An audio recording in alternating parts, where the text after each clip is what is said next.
which can be bad sometimes. There's some decomposed granite on some trails in Idaho that are just, you hit a corner with decomposed granite, it's not so. You're sliding everywhere.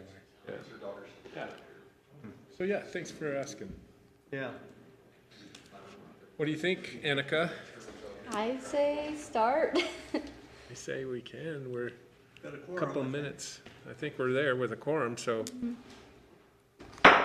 Okay, welcome everyone to the Cache Open Space Advisory Committee meeting for Monday, August 21st. And I think we've got approval of the agenda. Any changes to agenda, Nope. staff? Any committee members have any concerns or questions about the agenda? Okay, so then without objection, we'll adopt the agenda for the meeting today. And then as far as the minutes, has everybody had a chance to look at last meeting's minutes? Did you have any questions or suggestions? I move that we approve last meeting's minutes. So a motion to approve the minutes. Is there a second? Second. Motion and second to approve the minutes for our last meeting. All in favor, say aye. Aye. Any opposed? Okay, so we'll adopt those minutes. All right, so the first item, action item on our agenda here in terms of the presentation is we have Bear River Land Conservancy here represented by Gabe Murray. To give us a little bit of a presentation. Anything to introduce them, Annika, or anything, or just turn it over? I don't really have an introduction. Okay. This is Gabe and Matt in there with Bear River, so they'll give their presentation so we can all learn. Okay. Well, come on up. We're going to see whose computer works. Okay. We've both got it loaded up, though, so we got parallel systems. I'm going to try mine.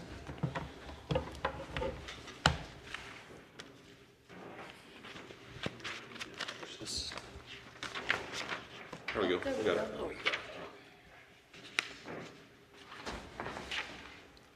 Hey. I appreciate you guys having us. Happy to be here, happy to participate, help you out however we can. I'm Matt Coombs, so I'm the Bear River Watershed Conservation Coordinator. So I work for Bear River Land Conservancy in Utah. I also work for Sagebrush Steppe Land Trust in Idaho. And so I work to kind of coordinate conservation in the Bear River watershed, but then also implement conservation easement projects. And then Gabe is also with Bear River Land Conservancy, and he's going to help me out fielding questions and filling in anything that I miss. Yeah, it's a complex process, so it's easy to overlook the details. But we were kind of asked to give kind of a high-level overview of conservation easements and process and funding options and that sort of thing. And then, so I'm going to move through, and we could spend hours. I'm going to move through pretty quickly, and then hopefully we'll have some time for some questions to, you know, get in more of the specifics of what you guys want to know or how we can help you in this process. So I'm going to start out with just kind of a definition. This is one that I use. There's a few out there, and that is a conservation easement is essentially a voluntary legal agreement between a willing landowner and a qualified easement holder. A qualified easement holder would generally be a 501c3 land trust or a local government entity or a state entity. The easement would restrict certain uses of a property in order to protect specific conservation values.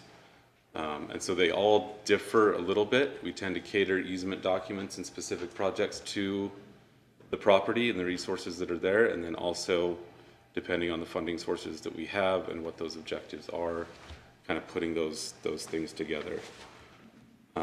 There's 4 kind of recognized conservation purposes, so these come from IRS code, but they're also the same that you'll find with Land Trust Alliance and most land trusts and programs are operating on. There's also a state of Utah statute that identifies conservation purposes that I didn't include here, but is similar. So the first one is outdoor recreation and public education. The second is open space, and it has to be, you know, when you're just doing open space, you do have to show that public benefit, and this would generally include agriculture or forest lands that have a public benefit, and also scenic resources, both of which I know have kind of been discussed here. And then generally for those open space ones, you want to be able to point to a pretty clearly delineated government policy that supports that. So especially with visual resources, that can sometimes be hard to define, but that's part of what we really try to nail down. The third one is relatively natural habitat, so that could be for fish, wildlife, or plants, or kind of ecosystems in general. And then the last one is historically important land areas or structures. And when we say that, and that's probably the one that I have the least experience with, but we're generally talking about things that would meet that National Registry criteria. So, you know, technically you could put a conservation easement on a historic facade downtown. Not something I've ever done, but it does happen. You know, you could also look at a building within a historic district or a land area that had some special significance as long as it met those criteria. The important thing to consider, and I've seen this quite a bit, but a conservation easement does not have to fulfill all of these purposes. It may fulfill one. It's common with a lot of easements that we work with that you'll get 2 and sometimes even 3 of these values within the same property or the same easement. But there's no need to pair those up. And sometimes you have to kind of be careful with conflicts between them as well. And so you really want to focus on, you know, what is it on this property that we're trying to protect? What are the interests there, and how could we best accomplish that? What are the primary purposes for that? So in addition to that, in terms of kind of funding arrangements, there's really kind of 3 categories of conservation easements. So the first one are fully purchased easements. So for any conservation easement, we're generally going to go into an appraisal process, right? So that value of the easement relative to the full fair market value of the property is going to come in as a certain percentage, and we're going to establish that through an appraisal. In a fully purchased easement, and like Fish and Wildlife Service easements could be an example of this, then a funder or an entity is paying the full appraised value of that conservation easement. The second one is fully donated easements, so that's kind of the other end of the spectrum, and that might be where a landowner is committed enough to protecting the property or in a financial situation where they don't necessarily need to generate any income from the conservation easement.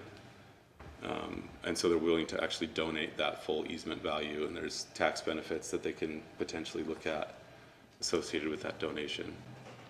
And then the third one, and this is the most common for us, and I would go out there to say it's probably the most common in general, and these are bargain sale conservation easements. And those are easements where part of that easement value is paid for, and the remaining portion is donated by the landowner. And there's some advantages to that, certainly advantages from our end and potentially your end in how much, how many funds we have to come up with to get a deal done. But then also, some partial donation also allows a landowner that can use the tax benefits to take advantage of some of those and help offset things. And examples of this would be Forest Legacy Program or a lot of the NRCS conservation easements. I'd say, probably 90% of easements that I see or have worked with are bargain sale easements. And we generally try to get to a ratio of about 75% of that easement value purchased and about 25% of it donated. That seems to kind of be the threshold where it's worth it for landowners, but also where we can bring enough funds to the table to get the project to move forward. And that seems to be kind of a common recipe for us, but also for Sagebrush Steppe Land Trust, Wyoming Stock Growers, who I work with a little bit in Wyoming, and several others. That kind of becomes the magic number ballpark. And then we could, talk a long time on each of these different programs, but these are all ones that we're working with and aware of. I think we have projects that involve most of these funds with the exception of number 5 there, and we're certainly looking forward to hopefully being able to participate in that. But the first one is U.S. Fish and Wildlife Service. And I actually drive a Fish and Wildlife Service car, so I work with them a fair amount. But they established the Bear River Watershed Conservation Area, I believe in 2013. Yep. Yeah. And so what that did is it enabled Fish and Wildlife Service to use land and water protection funds, and in some cases migratory bird funds, to purchase conservation easements that align with their objectives in that land protection plan that's associated with that conservation area. Those easements tend to pay the full purchase price on them. They have that ability, and they'll also cover some of the due diligence. But I have seen a number of those projects that I've worked on where they do get a partner to help with the due diligence and help facilitate the easements because they don't necessarily have all the resources or the people on the ground.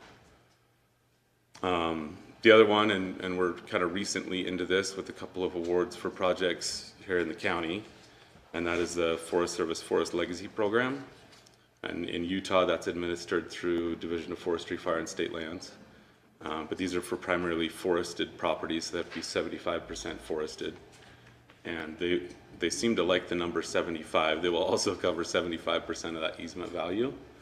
And they will pay for 75% of the due diligence and transaction costs up to, I think, what I've seen recently is about $50,000. And we'll talk about that a little bit more further down. But they provide a portion. So those are typically bargain sale easements unless you come up with another funder to help with that remaining 25% rather than have it be a landowner donation. And then the big one, and the one that I would think that this effort could really pair with the most and provide a lot of benefit in are these NRCS programs. And so we call it ASAP, and you'll hear me say ASAP ALE or ASAP GSS or ASAP WRE and that sort of thing. But they kind of have these 4 different funding mechanisms. Agricultural land easements, the L program is probably the most common. It's directed specifically at farmland. They'd pay about 50% of the easement value. So we're often looking to come up with another 25% in that. And then we also have, you'll see the bottom one there is the Bear River Watershed Regional Conservation Partnership Program. So we submitted an application in partnership with Sagebrush Steppe Land Trust and Trout Unlimited, and we're able to secure a pool of funding available for the watershed. Part of that is good for conservation easements, and it works similar to ALE. Matt, just for your benefit, NRCS and Lee Ray McAllister, we had presentations from them at our last meeting. Excellent. So we heard a lot about these programs. Great. Yeah. Awesome. Great. That was going to be one of my recommendations if you hadn't talked to them directly. Yeah. Okay, so the other one there that sounds like you're fairly familiar with is the Lee Ray McAllister program. On our projects, we often see that paired up with the NRCS funds to try to get that additional 25%. So we do mix and match in programs. The more different funders we bring into a project, the more complex it begins. Each of these programs kind of have their own flavor. They have their own set of minimum restrictions that they're going to want to see, and they have their own, priorities and criteria for projects. So when we pair them up, we have to, pay particular attention to what those requirements are and if they're in conflict or if they're complementary. And that's a lot of the work that we do, with specific landowners to try to come up with that balance in between all the parties. For the top 3, you're typically just working with one of those, aren't you, on a project, or is there? So Fish and Wildlife Service, it's generally just one. I have a couple Fish and Wildlife Service projects in Idaho where we have other funding that comes into those. In that case, it's private funding. Forest Service Legacy, also primarily Forest Legacy program, but then we do have some private funding to help support due diligence and transaction. Usually, I guess what I was saying is you'll have one of those top 3, and then there'll be other funds from Lee Ray McAllister or 5 or 6. Yep, that's right. So those 3 usually kind of provide the base, and then we're trying to add funding from there. Depending on the kind of property. Yep, exactly. And that's a lot. Farmland, it's going to be NRCS typically. If it's forested land, it's gonna be forest legacy. If it's important wildlife habitat, it'll be. Yeah, it kind of depends. I mean, forest legacy is more specific, where it's 75% forested, not as many properties is going to qualify. And it's super competitive. I mean, they fund 10 to 12 projects throughout the country in a year versus, you know, several dozen to, you know, many more through NRCS. NRCS is generally paired with somebody else because of that 50% funding level. It's often not enough to get landowners enough out of it to be able to proceed, where a lot of them have their. Training, sorry. We can be thankful for that, I think. Excuse me, where would recreation projects fit best? Yeah, so that's a good question, and it's not one that I'm as familiar with. So I do know that from a recreation standpoint, there is another set of land and water funds that are available, and I believe that those actually get administered through the Park Service. Yeah, the Park Is that Service, right? can administer land and water conservation funding Yeah, for certain types of recreation properties. and so that's a source, and I think, I know that cities here have gotten that money. yeah. Yep. Yeah, and I think that they can do, similar to Fish and Wildlife Service, with those funds, they can do fee title purchase or conservation easements, depending on the project. And Claire, I've encouraged staff, and I believe they've reached out to state parks and the state outdoor recreation program to also come and give us a presentation that is probably more suited to those kinds of projects. Yeah. Yeah, I'm trying to remember who runs their, Yes. Yes. Yeah, I think I put you in touch with Carly Lanch, and that's kind of her office. They do a lot of recreation-oriented easement work. yep, so that would be another source that I didn't get on here, so I'll add it. I haven't done one of those, though. What was the other one you just mentioned? The Utah Outdoor Recreation Oh, okay. Program. They have certain grants and certain pots of money that they can contribute. Yep. Bear River Land Conservancy, you're an administrator of the easements, or do you do funding? So we're a 501c3. We don't have a big pot of money sitting behind us to pay for Money comes easement from these acquisitions. people, it goes to you, Yep. or to. So we Oh, try you to. hold you hold the easement, basically. Yep, we work with sometimes. Okay. We work with landowners. I work with kind of all these different programs to try to put together these conservation opportunities and then Yeah. manage that project.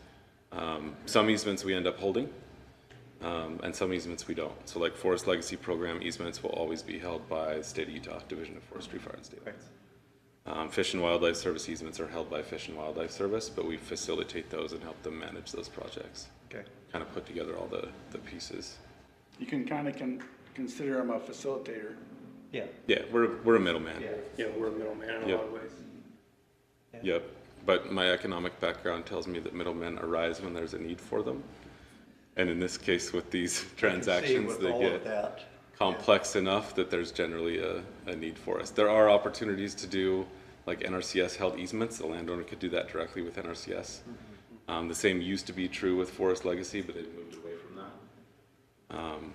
And it is a complex process to get through, so it's not that landowners aren't capable of doing that, because most of them are at least as capable as I am. But They only often do they it don't have the once. patience and that sort of thing to deal with, you know, jumping through all the hoops that we end up jumping through on a project, so that's where we kind of come in. So I got a sample budget, and you can't really see it there. I can try to pull up a better one.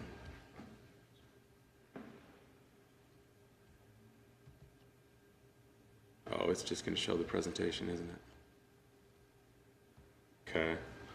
Well, the important thing in this, and I know we're running on time anyway, or what I was hoping to see. So this is kind of a general starting point from a number of the projects that we have going on right now. So I threw it in as a $1 million easement.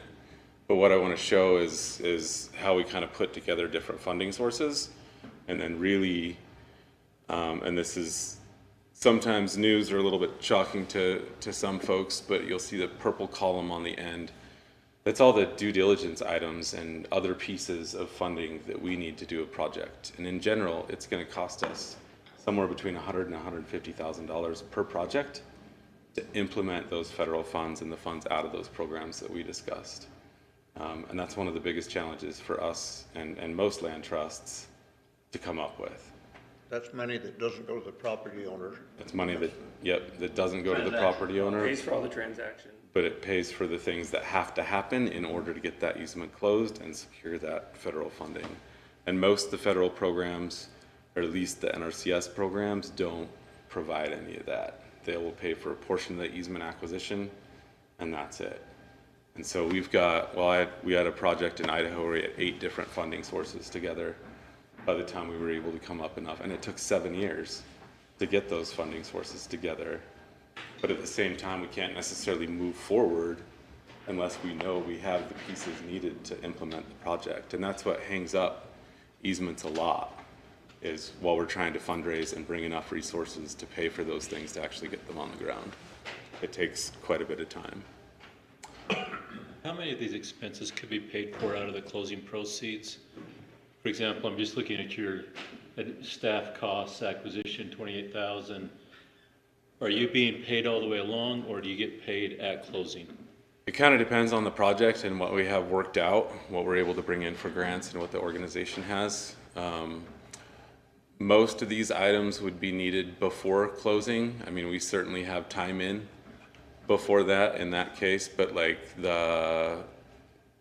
you'll see a stewardship, and I called it an endowment and I shouldn't have, and Gabe corrected me on this, but like a stewardship fund or legal defense funds could come in after a conservation easement closes. But the majority of that, you know, so probably close to $100,000 has got to be in place before we can get that easement closed. So the landowner, for example, would have to be able to front the $100,000 up front. Yep. And that's where we really try to go to work on fundraising and private foundations, and NRCS is tired of me yelling at them about how if they want to implement as much money as they're trying to implement over the next 5 years, they've got to start to help with those costs. Because we work almost exclusively with agricultural landowners on working landscapes. And there's a big difference in donating easement value and having cash up front and cash out of pocket to pay for these expenses. And while I think it's good to have skin in the game in the process, it's a lot of money for somebody to be able to come up with out of pocket when we don't know if that easement's ultimately going to get closed until it's already gone. And so that's where we go to private foundations. We're talking with programs like forestry, fire, and state lands to try to figure out how we can fund some of those expenses and keep that burden off the agricultural landowners. To some extent, that almost becomes an equity issue as far as somebody's ability to afford $100,000 out of pocket to protect their property. Is the $100,000 kind of a typical flat rate, or is it more 10% of the value typically? They vary. It actually isn't that much correlated to the size of the property or the value of the easement. Like a lot of these costs, like an appraisal the way we have to do them on 300 acres isn't necessarily all that different than an appraisal on 3,000 acres. Yeah. The costs are a little bit different, but it's not completely correlated there. So I would say, typical project, I certainly have projects that have gone over this, and I have projects that are under this. So, these are kind of a ballpark number. Be able to send us just a spreadsheet of that budget breakdown? Absolutely. Yeah, sorry I didn't show up better. But that is, a big piece to understand. I think I'm going backwards here. So I think back to Jody's question, though, I mean, it could be the landowner that's coming up with the costs out of pocket. Sure. Or it may be, in your case, you've been able to cobble together some private donors to help fund these kinds of things. Yep. You can cover that if the landowner's. Yep, and that's what we try to do, because that's a significant piece of getting these projects to actually go forward, right? And be able to do it effectively and efficiently. to get those funds. Are there any loan funds that could be repaid at closing? There's not a lot that I'm aware of. I do believe that Jeremy with Department of Ag and Food has been looking into that a little bit with Leroy McAllister and kind of that potential. I'm not sure exactly how that works, and even with some of our funding partners on the private funding, I don't necessarily know what happens if that easement doesn't ultimately close, right? The landowner would have to repay that loan one way or the other. So you'd still kind of have to have it in the first place. Somebody's at risk. Yep. Yeah, somebody's always at risk. Yep. And honestly, that diligence process that we'll talk about a little bit, actually that transitions me into here, and everything that we do, and as long as these transactions take, a lot of that is really about risk management and taking iterative steps to know that we're checking the boxes before we move on and get too far into a project. You know, if a project's gonna work, that's great. If it's not gonna work, we wanna know that as soon as we can so that we can save our time and save everyone's, you know, money and resources there. And so it does become a pretty long process to move through that. Am I not? It's not showing up, I don't know what it.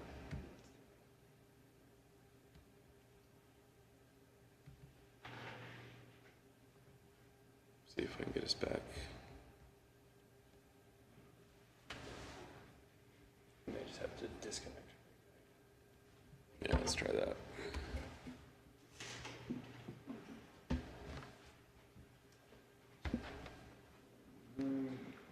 Doesn't like to switch for some reason.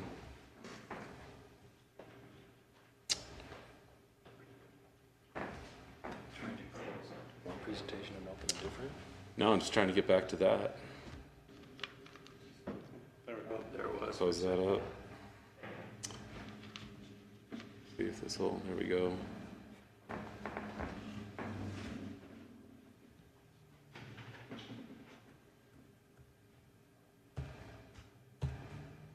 Okay, and I'm gonna really gloss through this, and if there's questions, then we can touch that, but this is a real basic look at what the process kind of looks like for us.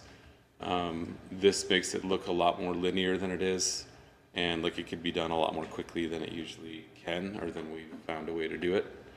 And so it really, we spend a lot of time in that initial project evaluation. I mean, it can take, you know, easily 80 to 100 hours to get a project worked up.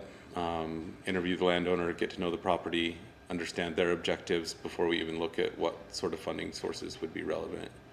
Take a look at title, see what encumbrances exist, what rights of way, if there's mortgages that we're gonna have to deal with, that sort of thing. And then we are a 501c3, so, you know, it's not my decision, it's not Gabe's decision. We do work through those channels with our committees and board to get approval for a project, and we, you know, we're doing all that, and then easement negotiation and terms, and kind of getting things fleshed out before we even necessarily look at funding or are ready to make an application.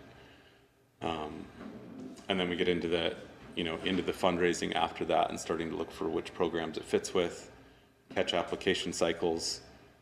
So it can easily be a year depending on when those application cycles are and when you're contacted and what season it is before you really get to that point of trying to get funding onto a project. And that's, again, part of the reason that these become fairly long transactions.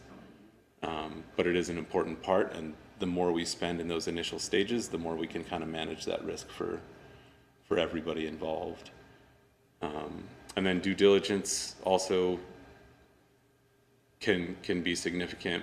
You know, we're often dealing with contractors, so surveyors, appraisals particularly are hard to get lined up, and they're always a long ways out. Phase one environmental evaluation is generally required. Minerals research, there's not too many properties in the Intermountain West that don't have some sort of minerals reservation, depending on how they were patented. And so that's usually something that we have to assess to make sure that we're not going to put a conservation easement on something for wildlife habitat and then have a mining operation there in a couple of years. And so it's all those kind of pieces, but when we're dealing with perpetual easements that we're going to be dealing with forever, then, you know, to meet Land Trust Alliance standards, which we follow, and then also the standards of these different funding programs, we have to really, you know, dot our I's and cross our T's through that process to make sure that, you know, we're doing sound transactions and we're spending money appropriately and acting responsibly, both for the landowner, funding partners, and our organization. So it does take a significant amount of time. And it's not, some of these things can happen kind of concurrently. And, you know, the order, depending on the program you're working with, is different. So like Fish and Wildlife Service follows a little bit different process than NRCS does. But that's, you know, part of what we try to outline pretty early on. And then the baseline documentation report that essentially, you know, shows everybody and gets everybody on the same page as far as what the existing condition is of the property, what's there, what infrastructure is already in place, what habitat values there are, what kind of access there is, all those details of the property, so that we have that captured at the time the easement's closed, and then can monitor based on that into the future. And then you finally get to the closing process, and that can actually go pretty quickly once you get there, to coordinate all the funds and bring that in and close the transaction. And then I always include long-term stewardship and legal defense, because we don't walk away at that point. You know, we do the transaction, then if we hold the easement, or whether Fish and Wildlife Service holds the easement, or the state, or if the county eventually decides to become a holder or co-holder on easements, you know, you are responsible to monitor that at least once a year, generally, and work with the landowner. And if they change landowners, you got to go educate the new landowner. And then if there's violations, you know, we're obligated to defend those. And so it is an ongoing commitment after that easement is closed. The easement would be recorded against the title? Yep. Is that right? Yep. So easements run with the land, so they're recorded against the title. No, we can't put a skyscraper there or something. You know, they should. They should know that. They don't always. They check. But that is where, like, a lot of times our easements we'll put in there, and, you know, maintaining those relationships with the landowners. We hope to know when they're going to list a property, and, you know, work with them and say, you know, if you have potential buyers and they have questions, like, please have them come talk to us, so that they're aware of what they're getting when you purchase an encumbered property. Who pays for that, or for the legal defense, if there's an issue? So, yeah, and I had it there in the budget. So usually we try to set up a stewardship fund for stewardship and legal defense. We do, as a land trust, have terra firma insurance, and that helps, but it only kicks in after a certain, essentially deductible, but a certain limit's been reached, and for certain qualifying reasons. And so we do have to kind of set those resources aside, usually in like a board restricted fund or something like that, that are going to provide for both the stewardship and the legal defense of that property into the future. We have calculators that we use to kind of try to get a good estimate of what those should be. Generally, you're going to see something in the range from $30,000 to maybe $50,000. And it just kind of depends on the location and the size, and then kind of the complexity of the easement. So things that would increase that would be like if you held 3 building envelopes in a conservation easement, and we've got to make sure that they're only doing what they're allowed to do in those building envelopes, then our monitoring and potentially our enforcement becomes a lot more complex. Versus an easement that doesn't hold any building areas out or anything like that, and there's a lower probability of trespass or something like that. So that would kind of make it vary a little bit. Have you ever had to take over property control? No, No, we've not had to enforce. nope. Not with, To what extent have you had to use this legal defense fund? Just a nice nasty letter from an attorney saying you can't do this, or what extent have you used it? So we have a couple of those with land trusts that I work with in Idaho, who holds more conservation easements than Bear River currently does. And we've got a couple, and they can be boundary disputes. They can be something that, in this case, it's a new buyer came into it. They thought they had an understanding of the easement, but they didn't really have an understanding of the easement, and so now there's violations there, and we need to figure out the best way to address that. But that is where most of the time it ends up being an attorney to an attorney conversation. Is there any negotiations, or it's pretty hard line? What you agree to is? There can be. It tends to be relatively hard line. It depends on the easement. For most easements that involved a donation, then we have specific requirements with IRS and specific amendment language to change the terms of a conservation easement. And I can tell you that changing or amending a conservation easement can be just as big of a process, if not bigger, than putting one in place to start with. And definitely a lot more costly by the time you have the legal folks involved. So it's better to spend your time up front and try to get all that fleshed out, and they're not perfect, but we try to, you know, build that flexibility where we need it and where we can foresee it, and try to manage that up front as much as possible. It is where if we start to get a lot of specific requirements or specific restrictions that different funders need in the easements, it makes them more complex and to some extent less flexible looking forward. And you know, a lot of times we're not worried about what's going to happen 2 or 3 years from now. We're worried about, you know, what it's going to be like 50 years from now. And the best way to address that is to leave as much flexibility there as possible while still, you know, meeting the goals and objectives of your funding partners and the goals and the objectives of the landowner. Right? Because if specifically with agricultural landowners, if they can't stay viable on the landscape and their agriculture operation is providing the public benefits that we're seeking, that's not any good for any of us. And so that does become an emphasis. How were decisions like that made, where the funders have spent the money and new people are sitting here, and who represents the public that spent the money at that point? Yeah, so that's kind of gets into the specifics of an easement document, and they're all catered depending on which programs are there. So like in NRCS easements, like the United States almost always holds a third-party right of enforcement. So if we didn't enforce something, they could actually come in and enforce it. With Leroy McAllister, they require a co-holder. And so either the state will co-hold that easement, or in some cases a county will co-hold that easement. So both would be able to enforce. Okay. But there will be specific language in the easement document that deals with amendments and violations and that sort of thing. It could potentially we do be the best the we can. Cash County, right? I mean, if Yeah. start to help fund these things. Yep. Yep. And I know, you know, that's the case in like Summit County. We work with Summit Land Conservancy a little bit. I know that they're set up there so that Summit County has the ability to co-hold, and that can kind of simplify things. And it might be something that you're interested in as part of this and kind of ensuring your money is whether you want the ability to co-hold, which means you would essentially hold them in partnership with a land trust, or if you want to hold a right of enforcement, right? So if we don't do our job or somebody doesn't do their job, that you could come in and enforce that and protect your investment if needed. So it would be something to consider. Have you been through some perpetual easements that ended for whatever reason? I have not. Generally to terminate one, and there will be a termination clause, and there should be a termination clause in all easements. But generally it's going to have to be done through a court order or through a judicial proceeding. And you know that, and basically what they're generally going to have to show is that the conservation values that were there are no longer viable, right? And so if we've listed open space and agriculture and wildlife habitat into an easement, and agriculture is no longer viable, but wildlife habitat still is, the chances of terminating that are fairly low.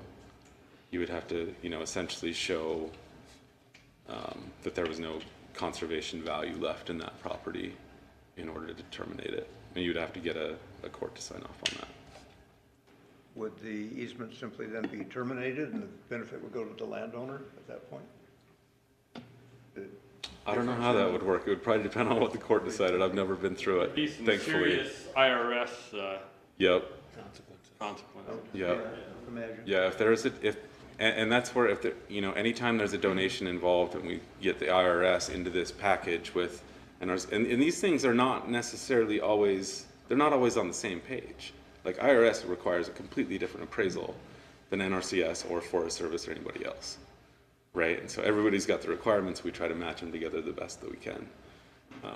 But whenever we have IRS come in partnership on an easement with NRCS and then with Leroy McAllister and then with us, by the time we get that all together, there's a lot of different pieces and a lot of different processes that could come into play there. So in the situation you mentioned where agriculture is no longer viable, can the landowner walk away and I guess deed the remaining portion back to the Bear River Conservancy, or how would they do that? Yeah, I mean, I would think that in theory they could. You can actually layer easements. You could transfer a conservation easement. You can still transfer ownership of that, you know, to someone else, so they could sell it for a different purpose. Have you seen the situation where agriculture is not viable anymore? Thankfully, no, but that is one of the reasons why when I look at easements specifically on agricultural properties, we want to make sure that we leave enough flexibility and ability there for the landowner to be successful. And that is where you start to really pay attention to having multiple conservation purposes listed.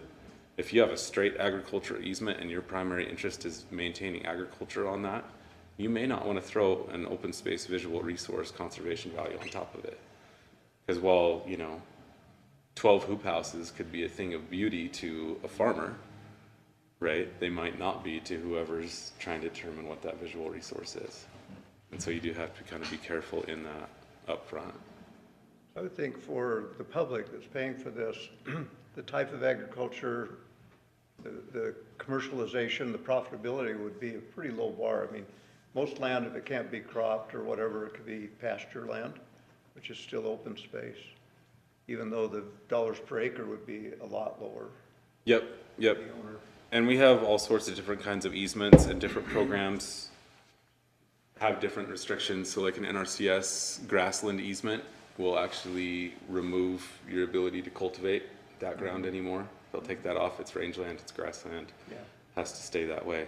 An ASAP easement, it's to sustain agriculture. If you need to do something in relation to your agricultural operation, it's generally going to be allowed. We have funders that want to see wildlife friendly fencing, you know, particularly on properties that are in a mule deer corridor or something like that. And so it's kind of balancing those restrictions, and it's really where you go to the landowner and try to get them to help you understand, you know, what are they going to need to be viable. And you know, they're going to know more about that than I am. I come from an agricultural background, but I'm not going to pretend to know more about their operation or their property or what they see than they do. And that is where you're kind of working with, you know, all those parties to find the balance. So I did throw up a few things here, and this is kind of some things that I come up with, but you know, we've thought about this. Let me ask real quick, just how much more time you think you need, just because I know we're running a little long. This is it. Okay, This is largely it, I should say. thanks. But these are kind of three areas that we thought about where we think these bond funds could be particularly helpful and really accelerate conservation in the valley. And one is to contribute to acquisition costs, particularly those NRCS projects where they're only providing 50%. We often need more to make it viable for a landowner to encumber their property. And that's probably the first one that most people think of. The other thing is the thing that takes us the most time and is the most challenging to put together on a project are those transaction costs and the stewardship fees that we need to be able to defend those, or that somebody needs, whether it's us or somebody else we're working with. We can't do projects without paying for appraisals and surveys and diligence, and we don't have those kind of funds, and most land trusts don't, and most programs don't provide them. And so that really is an area of funding that if you were able to provide that as part of a project application, would move a lot more projects forward more quickly. Do some other counties or other districts or whatever do that? Do you know any that you've looked at, like Ravalli Yes, County? I think Ravalli County does provide some of those costs associated with transactions. Yeah. It'd be interesting to understand how that's structured for us if we were to do it. Maybe that's something you could let us follow up. And let Would us. there ever be a fund that you roll over, like a loan against closing or something? Potentially. Yeah, I mean, that's where, like, I mean, how much time do we need? I mean, we could talk for another hour or two pretty easily. I'm happy to, you know, flesh specifics out or come back or Just do knowing we- the bond language, I'm not quite sure how that works, and so it'd be interesting to understand how if Summit County or Raleigh County do that. Yeah, Yeah. yeah, I'd be happy to reach out to them and ask. And then the other thing is providing the initial funding into a project, and this is something that we see with Leroy McAllister and NRCS right now. And most of these programs is nobody wants to go first, right? Everybody's requiring that you have all this funding together, and they want to be the last piece that comes in and saves the day and closes the project. But in all those applications, and right now there's a conflict in Leroy McAllister and NRCS, neither one of them is willing to go first. So for me to fill out an application to both programs, I'm kind of stretching the truth in one or the other. Because they want to see, you know, Leroy McAllister wants to see you've got NRCS funds committed, and NRCS wants to see that you've already got all the other funding committed. And you have to figure out how to navigate your way to being able to check those boxes to be specific. So being able to make a commitment, not necessarily spend the money, making a funding commitment early in a project would go a long way to leveraging those resources into other programs. Dave? It's kind of a catch-22 is Yep. if we provide funding and the project doesn't go through, we still have to know everything to approve the project. So we go back and forth, and then you talked a minute, the previous people we had here said the same thing, is that, you know, we kind of have to not lie, but kind of work our way through it, kind of lying and Yeah. saying the stuff that we have it, Yep. and then turn around and make a project, but the project doesn't get finished until everybody agrees to do the project. And then we have to step in with that, with some approval at the same time. But we also have to turn around and, is a project, how good is the project? Mm-hmm. That's something that we have to decide. Yep. Is it a good project? Yep. And will it go through? Yeah, I mean, you're exactly right, and that's what I spend a lot of my time doing, is that back and forth and chicken and egg situation and catch-22s between programs and funders and landowners and land trust. I'm currently closing a project in Idaho right now. I had to go through 4 different final approval processes to get there, and I'm still waiting for funds from one organization while I have the others, you know, hovering over the trigger. And that is a lot of the management, is everybody's got their process, everybody's got their approvals, you know, both from application to closing. And we end up in that catch-22 a lot, where we have to have certain things defined to get to this step, but at the same time, we need that step earlier somewhere else. So that is definitely a challenge. I had a question on the money that was the pre-approved money. How does that work? Is there a commitment? possibility of working together? It's the $8 million or something like that that you've got. It was RCPP? It was number 4 on one of your, yeah. Yeah, so it's kind of interesting, and we've been learning about that as we go, for sure. I mean, we're really happy to have it. It's a good resource to set up. It is something that I could see pairing with the things you're trying to do, depending on what you come up with your ranking criteria and that sort of thing.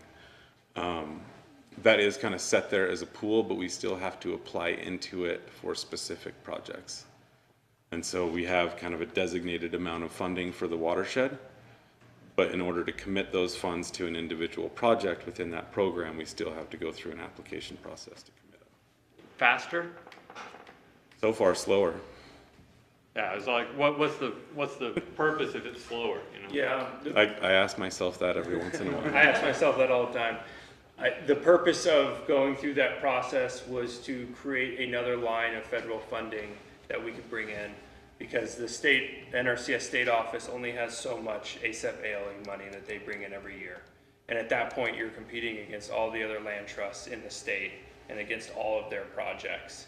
So essentially, you have more people competing for a smaller resource.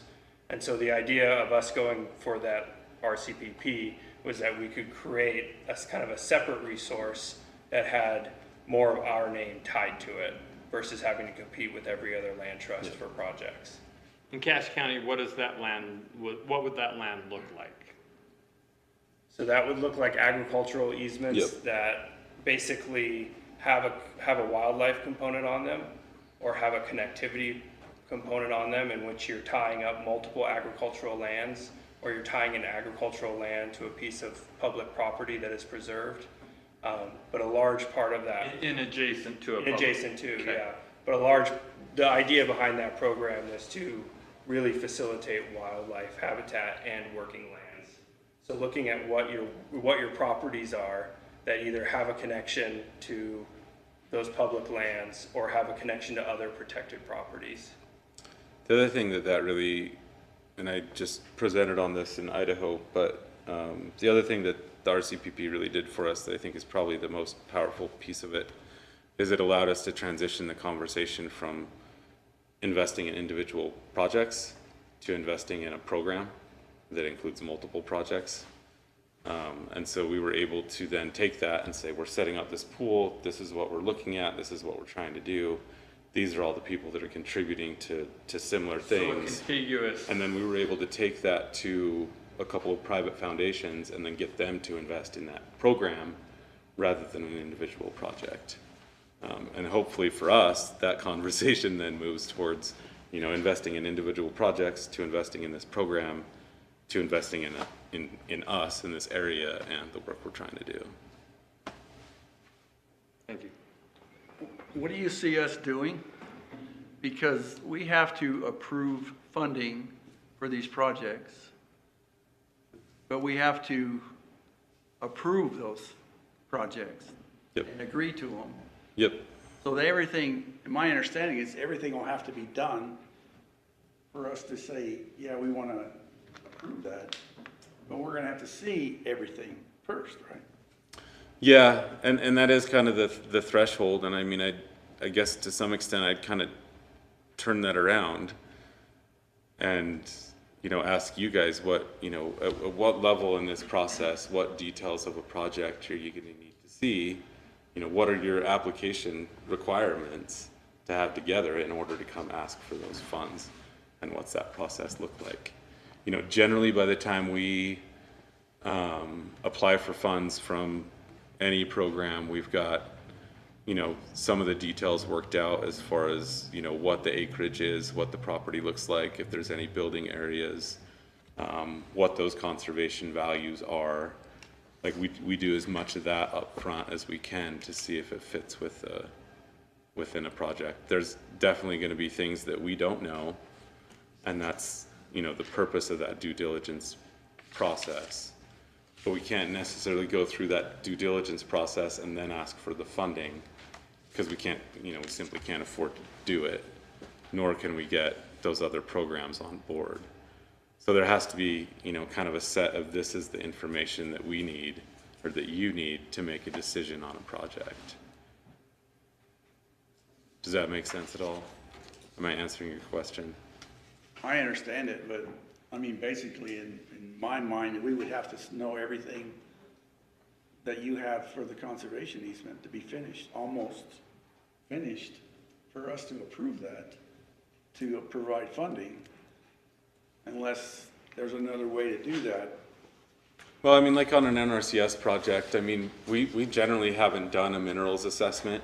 We've done like an initial look at the title work, you know, and established the conservation values of the property. We've got a boundary nailed down at that point. We've talked about the general terms as far as what the landowner's willing to commit to. And that is where, you know, we find out as much as we can, and then we look for the program that's going to best fit. But, you know, if we can't get funds onto a project until we're at that closing process, I don't know that there's going to be a lot of impact there, because it's going to be a pretty specific project, and you're going to be 2 or 3 years down the road. You know, that it's kind of, where are we putting that risk, and are we sharing it? Right? So yes, there is risk if you fund a project, or especially if you're funding due diligence items and that project doesn't close for some reason. So we find out that there's a big mineral resource in it that the landowner doesn't own, and it's going to be developed. You know, that could throw a project out, or we find out there's something in the title work that prohibits us from putting a conservation easement on it. That could happen, and there is some risk in that. That's part of the game that we play, and you know, funders to some extent are sharing that risk with us you know, as we go through that due diligence process. So if we provide a conservation easement application with as much as you have, and we come here to approve that funding from here, because you know you're gonna need that much money, but we would have to have a stipulation based on get the mineral rights or get this done. Sure. Get this done. Yeah. It would be kind of a, We're gonna agree, yeah, we'll give you this funding when this is done. yeah, Basically, yeah, that's yeah, all. So basically a conditional approval. yeah. Yeah, basically, yeah. And that is how it works, like Yeah. with NRCS and those processes, right? Like, we don't get NRCS funds until we close the project, and we never actually get them, they just go into escrow, right? And so you could do something similar to what Leroy McAllister and NRCS and others do, and that is kind of have that final approval at the end before your funds actually go, you know, go to a landowner, go into escrow to close And a if that's the project. process, though, I mean, we could be potentially, depending on how we organize the application materials and the requirements, we could be one of the earlier commitments. As long as it could be conditional that everything else falls into place, right? Like, we may get a series of applications and some rise to the top and we say, hey, we're interested in these projects and we're committed to these projects, assuming they move forward through the process to closing. My understanding with McAllister and NRCS is they don't want conditional funding, they want it finished, don't they? Isn't that the new rule they do now? I mean, generally, if you have a commitment for that funding and that program's compatible, then they'll accept that. You don't necessarily have to have that funding in hand. Yeah, that's what they said before, when we met before, we asked the same question, and that's what they said, is that, yeah, we would like to have the funding, but we also understand that's not how it works, based on how McAllister and everybody worked. So basically, we're saying, conditionally, we'll do this if you do this. Yep, So we're ready to do it based on all the conditions on both sides. yep. Jumping subjects a little bit, do you have a universal application that most of the people you work with will accept 90% of that? I wish. So do we. Yeah, I mean, I can show you what different applications look like, but it is a bit of a mess. It's not even a bit of a mess, it's a mess. It's a mess. So, you know, Leroy McAllister's application is completely different than NRCS's. I don't even know if Fish and Wildlife Service has an application. I've never seen one, and I've done a couple of their easements. Do they have a, It's- like it's a one kinda all or over two the page board. preliminary application? Yeah, I mean, so I use, because I work with a number of different programs, and really my goal is to work with landowners who come to us usually with an interest and then try to match them up. And so, like, I have landowner interview forms and things like that we use to try to make sure that we cover the bases in those conversations and get the information that we need to kind of shape up that project. Applications, like, I'd offer to give you like the NRCS applications, but it's gonna confuse you more than it's gonna help you. And Pretty muddy.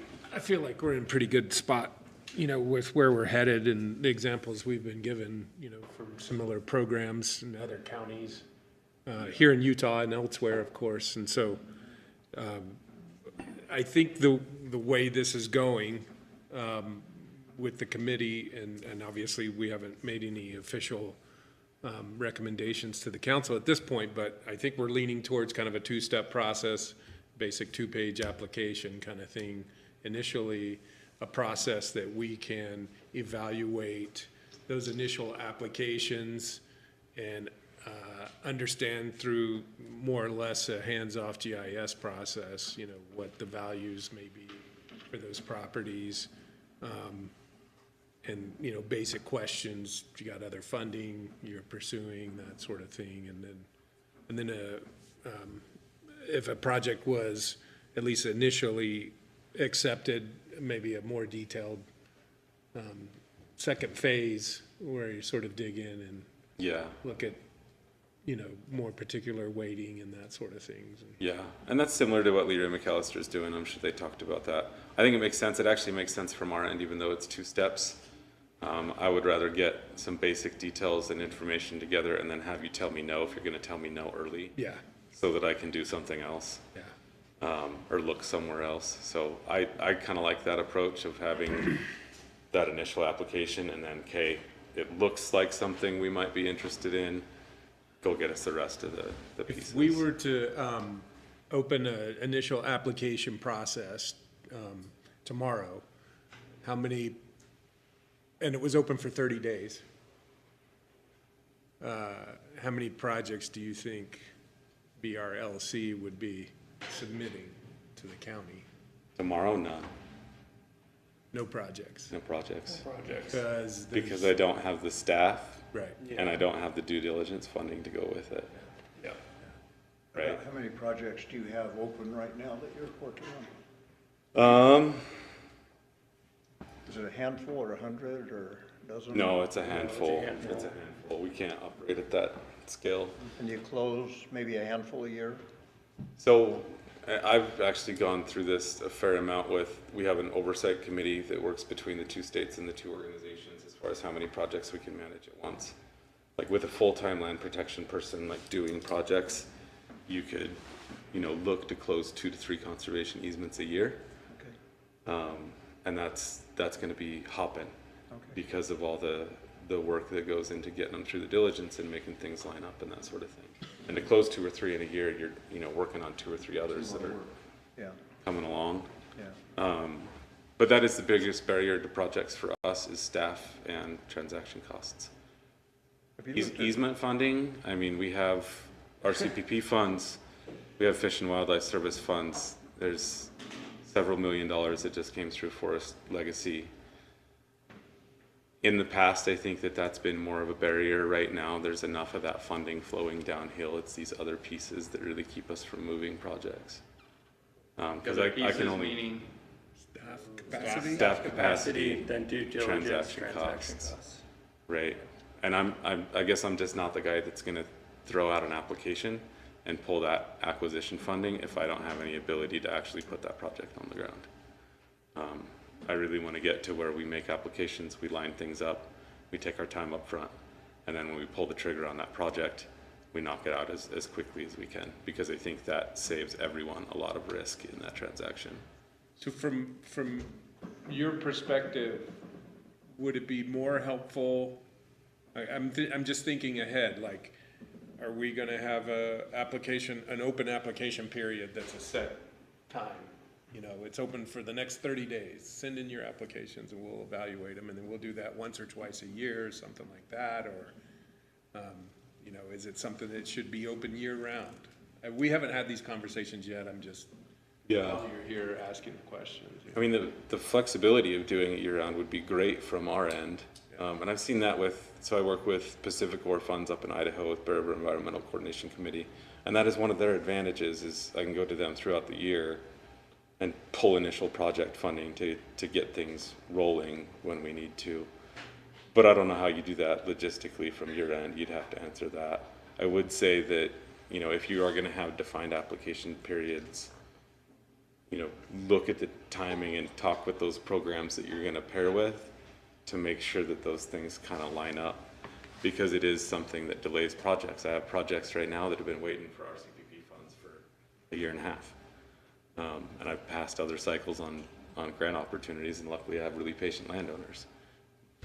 But the further apart those application periods are, if we hit one and then have to wait for another one, it just kills the project timelines to actually get those funds on the ground. And a lot happens, So the right? easiest would be if our application period was open year-round, for example. Otherwise, you would recommend that we target a similar application period? Or one just before it, if you're willing to go Just before. first. If you're willing to go first, Yeah. then we can use Yeah. that to then leverage the next application period. Right. And so I think that's where trying to align, figuring out when NRCS's and then Leroy McAllister and then this fund, right? Ideally, it would go this fund, Leroy, NRCS. so that you're hitting all three within, you know, a year time frame or within a shorter time frame. Because that'll tell you, you know, whether or not this project has legs and it's gonna move forward. So I'd say, and to some extent, that's been a little bit of a moving target. Like thinking about NRCS, their applications used to be due in January.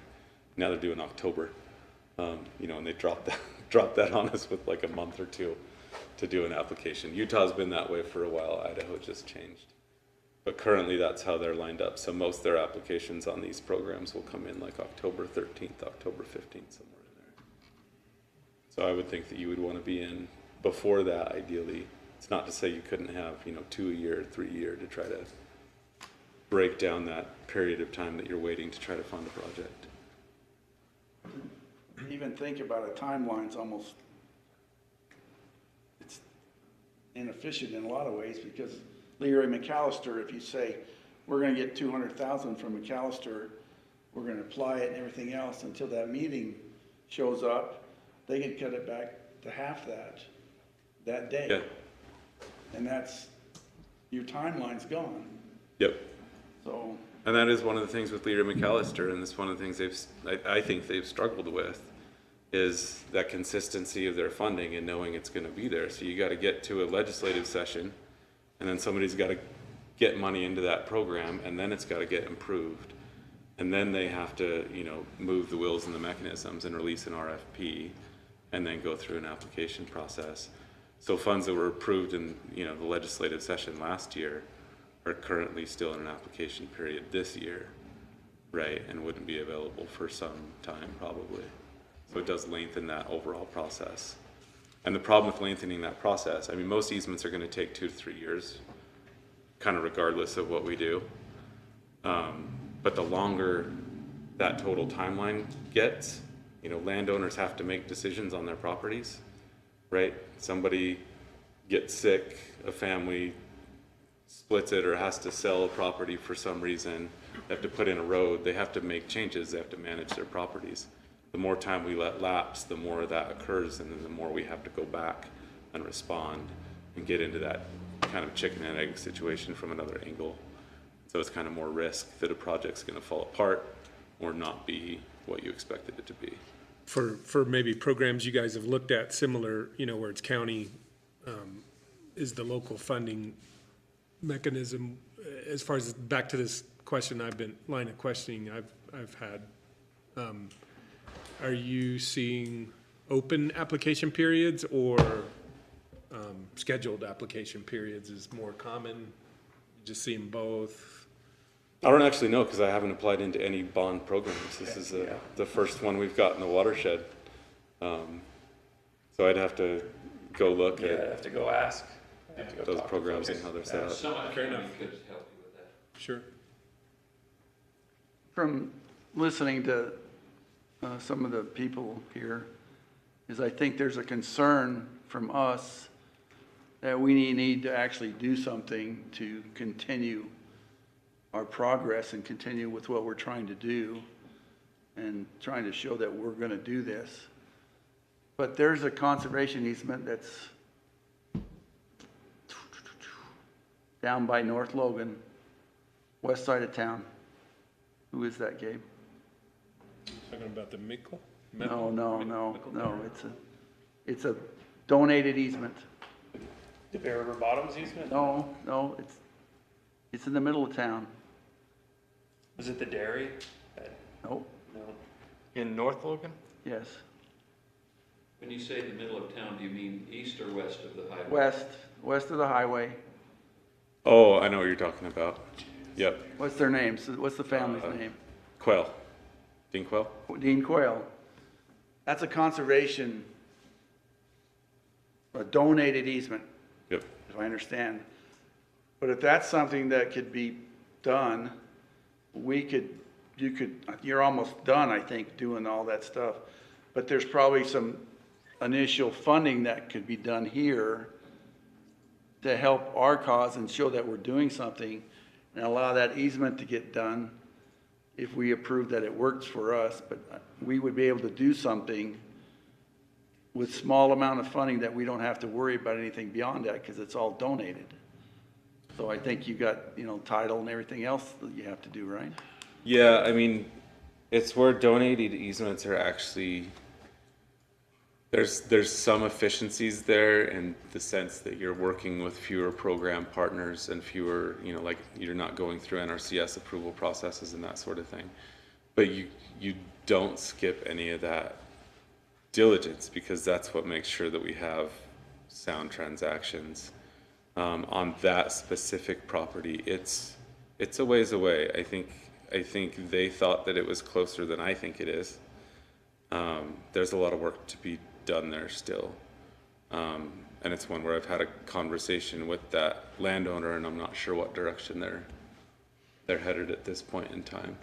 But that's, something I try to be really upfront and honest with people about is we're asking landowners to do the difficult thing, right? You can sell a property in a week, or a month, depending on the economic conditions. This is, you have to have landowners that really want to do conservation. We're fortunate enough to have a lot of landowners that we're working with that are interested in that. But it's not an easy process, whether it's donated or purchased. There's still quite a bit of work to do on that project. And I'm not sure where it fits with a lot of the other projects that we do and our resources and that sort of thing. But funding wise, it's easier to go that way than to try to find the funding. Yeah, I mean If we did the due diligence here. Yep. And it was approved here, everybody thought it was a great idea, and we could actually facilitate that with funding if we decided to do that based on that project. Dave, are you talking about that if we can do the fees around it? Yeah, exactly. Yeah. So we're acquiring the easement in a different type of, it's really getting donated, but we're facilitating it and it goes into easement. Yeah, basically we're going through the initial phase, like we just talked about, that's so difficult, rather than wait for the final phase that we're gonna wait forever for 3 hours. Yep. That's a project that, if you're interested in looking at that, we should look at it, maybe. I think we need to know how we can do it based on the language of the bond. Right, exactly, and that's something that they. Yeah, if you could come, yeah, I'd really like to hear what that. What their process is. And I'm happy to reach out to them and talk to them about it. I mean, I think, so we have essentially 4 active projects that Matt and I are working on together to some extent. We have. In Utah. In Utah. So we have, one project that we're moving to close right now, and we are applying to Lee Ray funding. That's why we're on the docket tomorrow with the Cache County Council. We are hoping to close that project within the next 3 months. We have another project at the south end of the valley that we're hoping to close next year, sometime around May, June, something like that. And then we have other interested landowners, but our issue is capacity to do the projects. So I would say that I get reached out to probably get 3 landowners a month that reach out. They say, I have 100 acres, I have 200, I have 300, this is where I'm located. What's the status of the bond funding? What are my odds of getting funding? The issue is that, as you've seen and how complex the process is, Matt only spends half of his time in Utah. I run the organization. 40%. 40% in Utah. I run the organization. We just don't have the capacity to go through all these steps to apply to all these different funding pools and pull projects together. So what we've done is we've reduced the number of projects that the organization was working on in hopes of closing projects and moving them through the process faster. And that's why we were able to close 2 easements last year. That's why I think we're going to close another one this year and another one after that. But our issue as an organization is simply capacity. We just don't have the staff and the funding to take on more projects. It's not that there aren't interested landowners. It's not that there aren't opportunities. It's not that those projects would even fit with some of our existing funding like RCPP. It's just that we can't do it all. Yep. But we're also not the only game in town. So Utah Open Lands is, a 501c3. They have done projects in this valley before. There are other land trusts that could potentially apply to your funding. Have you looked at the charter of this particular committee and this bond? We're finding it's a little broader than like working farms and that. You've got trails and other things. Yep. Yeah. I wonder if there's any guidance you could give us on weighting those or scoring those or You know, I did talk to, his name's Chet, he's with Gallatin Valley Land Trust, about this specific issue back when the bond was being proposed and discussed. And he said it's a really fine balance. He said understanding how much funding you're gonna commit to trails versus conservation easements is kind of a, you know, the way they did it was essentially they carved out a portion of the funding, the bond funding, and said that this could be used for trails. But every time anything was done with bond funding, it was celebrated as a success that benefited all programs and all interested parties. But yeah, that is a really challenging balance point to understand how you're gonna rank say a recreation easement or a trail compared to an agricultural easement. I'm guessing it's subjective, and then based on financial too, the percentage financial. I think so, and I think, you know, a lot of the comments we hear from other committee members is, you know, wanting to make sure that, you know, all of those values that were in the language get, you know, equal weighting, what have you, which I think is okay, because as we've seen and as we're learning, you know, there's different funding programs for different kinds of projects, right? So a project that is, you know, heavily weighted towards agriculture, we sort of know which federal funding they're gonna be pursuing, but that project may not score very well on, you know, wildlife habitat or something, for example. And that's probably okay, because a wildlife habitat project that's very high value for that component may not score very well on the agricultural components either, so. Yep. I would say, just with that and an earlier comment, but the Fish and Wildlife Service program is actually directed towards ag lands as well. So I think a lot of that is often a misconception. I mean, they're certainly interested in wildlife habitat. They're specifically interested in wildlife habitat on agricultural working lands. So I have farmland easements that are in both those programs right now. Oh, really? Mm-hmm. Yep. So if there's a duck pond at a cattle ranch. Yeah, I mean, for the committee, I think a project that scores well in all those categories is gonna look really good to us as a project. Yep. But that's why you're sitting in those chairs and I'm standing up here. Right.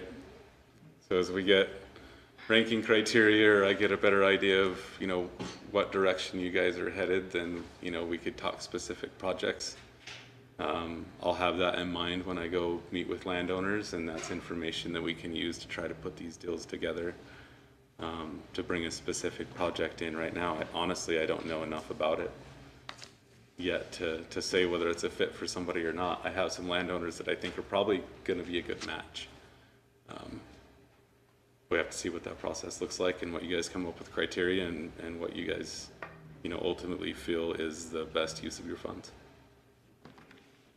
Okay. Well, appreciate the time, the presentation, Matt, Gabe. Okay, thank you. Thank you guys. Okay, Stephen, what do you think about item 4? Say, if you want, I can post, I know we spent a lot of time in the earlier presentation, and I can postpone mine until our next meeting. Okay. Let me just ask committee members, what do you guys think? That we're missing a couple committee members today. Do you want to, would you rather focus the rest of our time on item 5, or should we push through on item 4? I think we need to go on to 5. 10 to 15 minutes, just about an 8-minute video with some discussion. It's probably, your preference would be, we have all of the committee members here, Yeah, I right? prefer to try to present to everyone. I think we could move to 5 if that's okay with the committee members, so. All right, so, Annika was able to incorporate a lot of our feedback, I think, on the level 1 application, and put that back out to the group. should we talk about the level 1 application first? Is that okay? Anybody have any major comments or questions on the level 1 application? I have a question. Is this something that we can look at, that we can put out there and revise if we discover something? Or do we feel, in other words, how perfect do we feel that this needs to be able to, like, I mean, I don't want us to put out something kind of bad, but also, how should we view this? I would bet the first time we get an application, we'll think, oh, I wish we had something. That's what I'm wondering. I mean, My confidence level is pretty high that we've got a good That's- level 1 application. that's what I think- feel like. I think we've looked at a bunch of different examples. I think we've pulled in what we think is relevant. I think that, so I feel confident, and that obviously is without others chiming in just yet, but feel good about the level 1 application. And I think the question more is, and this is maybe for the council, right, or staff, or the executive, I think what you're asking, Eric, is, would it be okay to put out a level 1 application if we're still working on the level 2 application, just to start to gauge I feel interest and strongly stuff? about that. If we can, I would Yeah. like to do The that. sooner the better is what you're, Yeah, because we could gauge what's coming in. and refine our level 2 Because I think level application. 2 could take a little bit of time, and, I mean, when we look at the length of time of these projects, if, in other words, we gave a preliminary nod to somebody, that really helps them move forward while we're trying to figure out the level 2. What do you think, Claire? Yeah, I think we ought to get this out. Great. Yeah. And with the provision that it will probably change. Yeah, and yeah, can we have something on this, that this is subject to change or something? Yeah. What do you think, Jody? I can support going forward. I think we need to get the council Yeah, to shake their magic Sure. water on it. for sure. But other than that, but I don't see any reason why it would not be a working document. And why maybe it couldn't go ahead and go forward, even though we're still working on. Yeah, and even on our level 1, 2 months from now, we say, God, we really needed this, Yeah. and we do an amendment to it, send it to the council, put it back on the web, and you're ready to go. I'm good with that. Dave, what are your thoughts?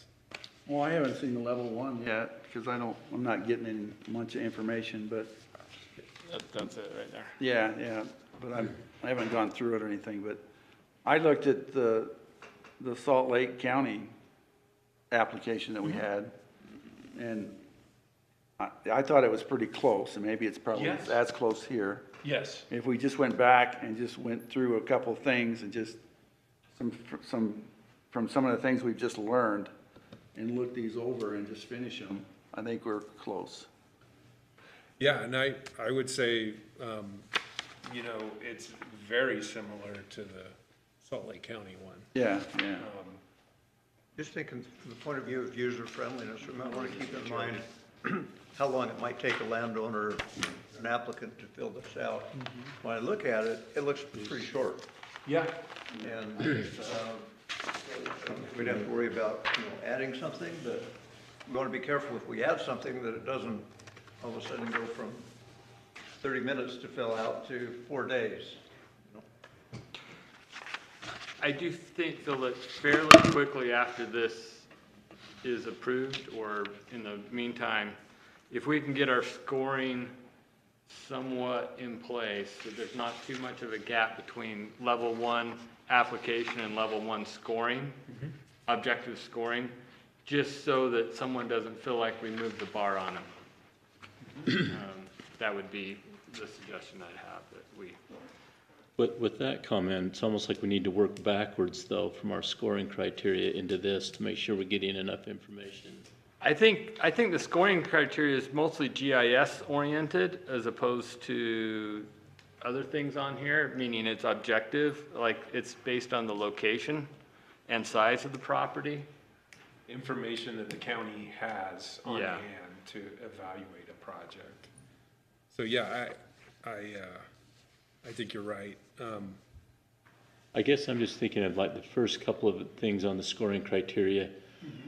I'd kind of like to discuss those because I think there's a couple of them that don't even belong on that list personally. That'll be picked up by the appraisal and things of that nature. Like, is it prime agricultural farm ground or rocky hillside? I don't know that it really matters on a scoring criteria. I would agree with that. Yeah. I mean, from the point of view of the taxpayers, open space, And they care what the soil quality is. well, but it'll be picked up and analyzed in the appraisal. It's more of an economic question. Yes, rather than, you know, if I ask you, Chris, well, are you going to give it more points for being rocky or prime ag ground? Do we care? I think we care in that if the purpose of the easement is for agricultural, emphasis, then those things are gonna be relevant to the potential funders, like NRCS or whatever. And I think we don't wanna protect agricultural, lands if they're not really suitable for farming or whatever. So Well, I if think it's, that's where if it's it- relevant.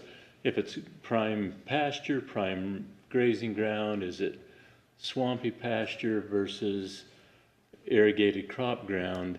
Those are economic factors that will be picked up in the appraisal that will go into the pricing of what we will have to do. But I don't think for us preserving open spaces, it makes a high difference in my criteria. It would for me. I would want to know that a property, that's being purported to be protected for farming or agricultural uses or working lands, has the capacity or the capability to, provide those types of uses. I think, to your point, the economic question is more along the lines of, what are your farm gate receipts coming from the property? And I don't, to me, that's not as important at this point, and is something that would, be captured in an appraisal. So showing that a property has the capability of being a viable farming operation, to me, is relevant in a level one, how many animal unit months and things like that, or farm gate receipts, that sort of stuff can come in later, but it's gonna be oriented on a project that is intended to protect farmland. It's gonna be a farm. Aren't those highly correlated though? I mean, if Yeah. it's farmed now, you get so many bushels per acre and they sells it and you know the value, and that reflects the value of the land, the availability of water and all of that. Maybe it's my training is in economics, and I'm more comfortable with trusting the economic system to value things and to reveal a lot of information to us that we could try to engineer in reverse, but we don't necessarily need to satisfy me. But I know. Right. Yeah, I'm just thinking that from that criteria standpoint, the weightings and so forth kind of flows into this document. That's the reason I bring that one up. No, and I think it's valid, and I think, at least from my perspective, and going from, the work 20 years ago or whatever, where there was a really heavy emphasis on the agriculture, and I think today, and the kinds of questions that the committee members are asking, and the emphasis that's being maybe attributed to these different resource values, indicates that there's more parity amongst those values, as opposed to, 50% of the value is whether or not it's a good farm ground. I think it's scaling back into more of a balance between the resources. So I guess in general, and I haven't been through it to the extent that you have and followed up on that, but I haven't caught the vision yet of us coming down with a hard and fast scoring system based on physical characteristics. I'm very skeptical that we'll be able to do that.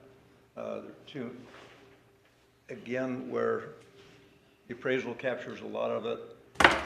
If it's open space from the public's point of view, it's open space, whether it's pasture or hay ground.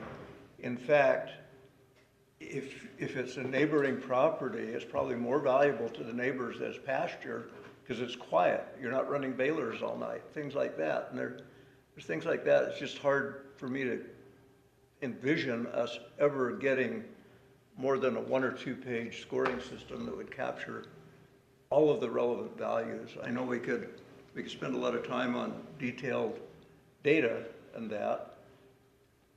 My guess is when we get the first 3 applications, we'd start over after we look at what's actually happening. And in view of our charter, which is a little different, say, from the Ray McAllister or something. So I'd kind of like to go ahead quicker and maybe have a 1-page scoring chart for right now that's maybe based on financial weights or something of our funding, just to give the public an idea of a vision of what kind of projects we're looking at. And then also, where we're coming in probably minority funding on most of these, every other group is going to have their own weighting and scoring, and we're not going to be able to direct the process. The only thing we'll be able to direct, though, is because we're first in, maybe we can direct a little bit, right? Yeah. Okay, so I'm just going to go through this in my mind. We have this 1-page application. This, from the GIS standpoint, if we do the GIS standpoint, what I loved about that, when I looked at the properties, they seem to match everything we're talking about fairly well if we can get the weighting right. And I do go back to what you're saying.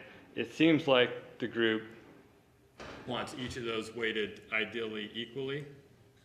More or less, yeah, I think.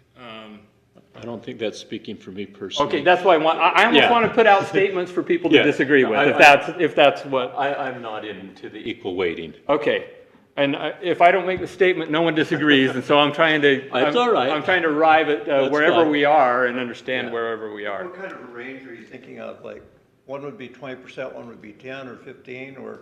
Well, if you just, let's take our weightings off of this side versus, and you're saying, okay, so 1, 2, 3, and 4 get the same weights. Going back to your point, Claire, the open space, I put a higher value on it compared to, open into a gateway area. If it's,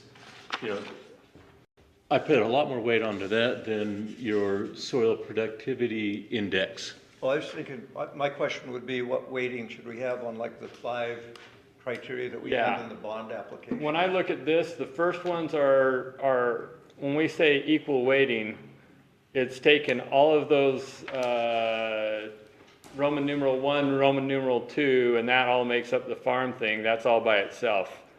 And so the others, I'm not saying equal weighting across, I'm saying equal weighting across.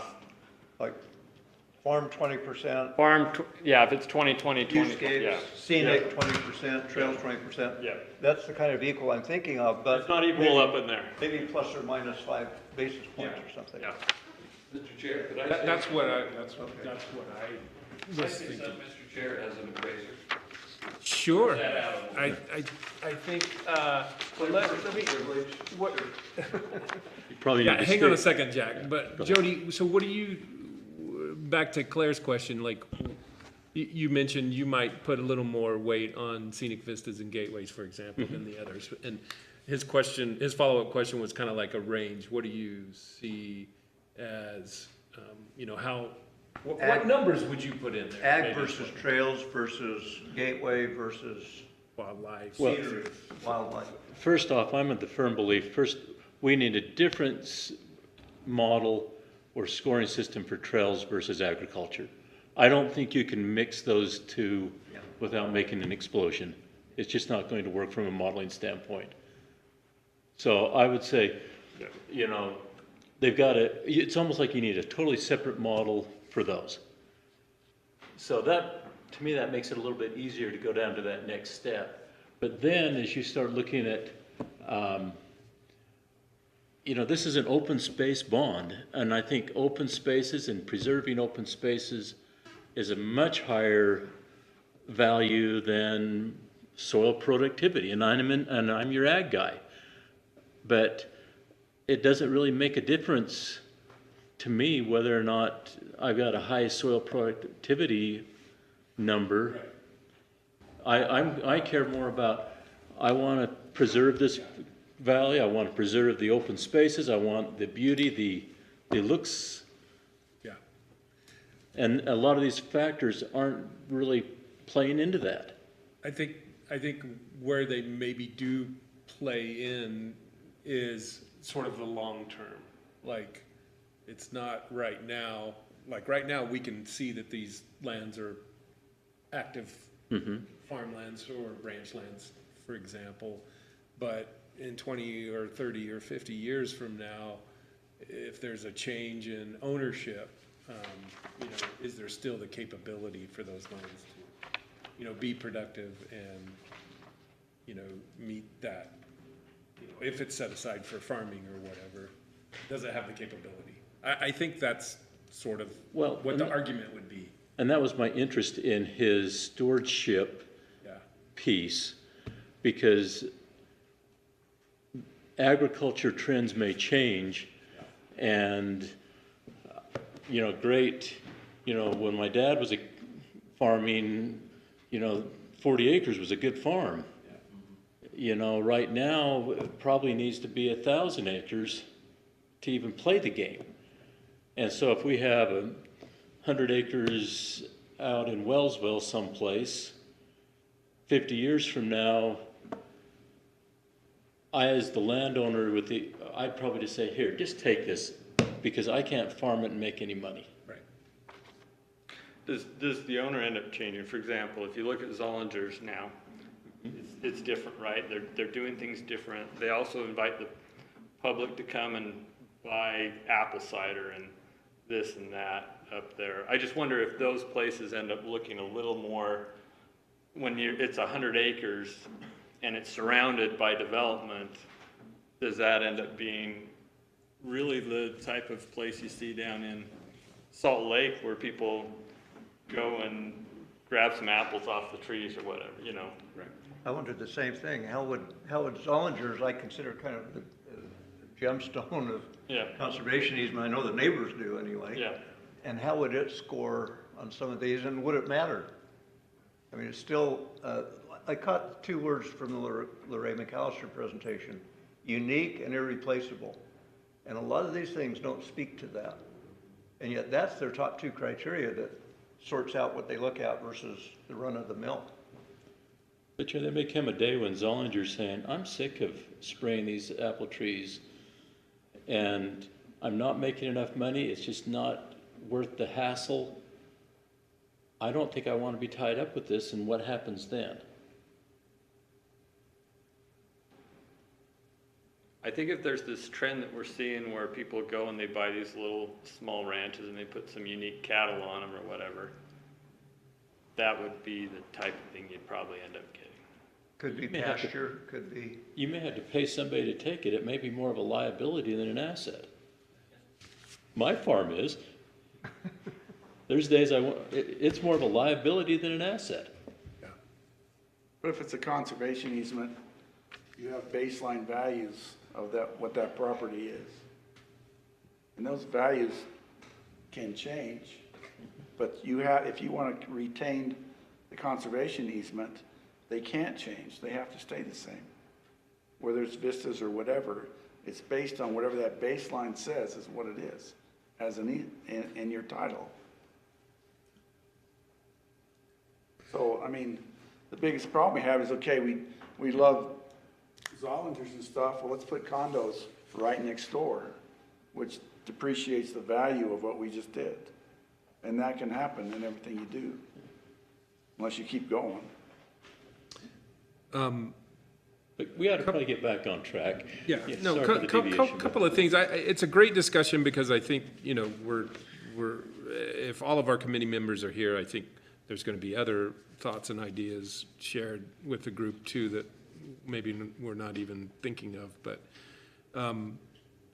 I do think that, I mean, similar to like this level 1 application, the weighting that we come up with initially may not be where we end up at, you know, after time and once we start to see some applications. And so I'm more comfortable with sort of spreading the numbers amongst the various categories and I don't know that we I need think, and numbers. see what happens, right?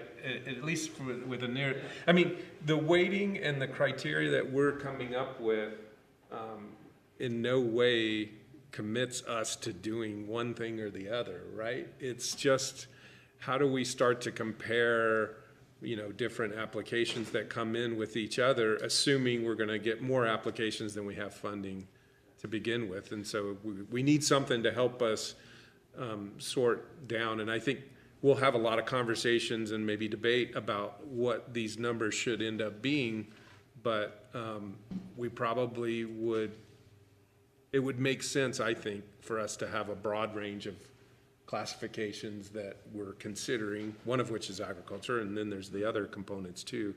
And where do we think those numbers should end up at? To that point, I think I'll go kind of weigh in. I do think the closer we get it, the less we'll move the bar on somebody. But I don't think it will take that long for us to get it if we actually put numbers in and started. I do agree. I went overweight agriculture on the whole thing, and I think most of them I've seen, because we have Roman numeral 1, Roman numeral 2. If we put weights to that, I don't think that some of those should be higher than the balance of these scenic and gateways, and I think those need to be actually, if anything, weighted higher.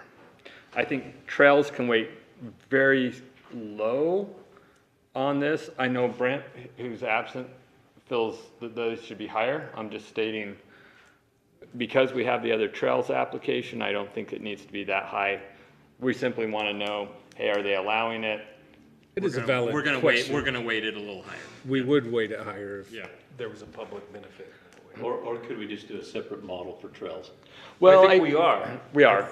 Specific to the trails, but it's, you know, those They're just giving a nod. trail projects is just for a trail easement. It may not involve another conservation easement project Yeah.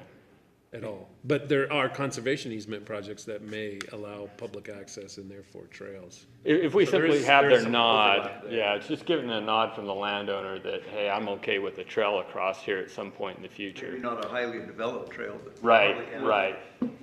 So that really is the question, do I allow public access or not? It's one of two questions. I mean, the way it's laid out here, public access could be for hunting or fishing as opposed to hiking or a trail that, you know, is in an easement that gets people from point A to point B. So those are a little bit different. There's another thing based on what a couple of you have said is the future, and maybe it ought to be on the phase 1 application and on the waiting here. What's the development scenario for that region? And how likely is it that this conservation easement will be viable in 10, 20, 30 years? That might go into our waiting, but at least it could be identified and addressed up front on the application. It's subjective, but we need to think about it. Jack, give us your 2 cents. Thank you. And that's about what it's worth. It's about 2 cents. Do we need him on the microphone? Yes. Megan, please. Okay, thanks, Jack.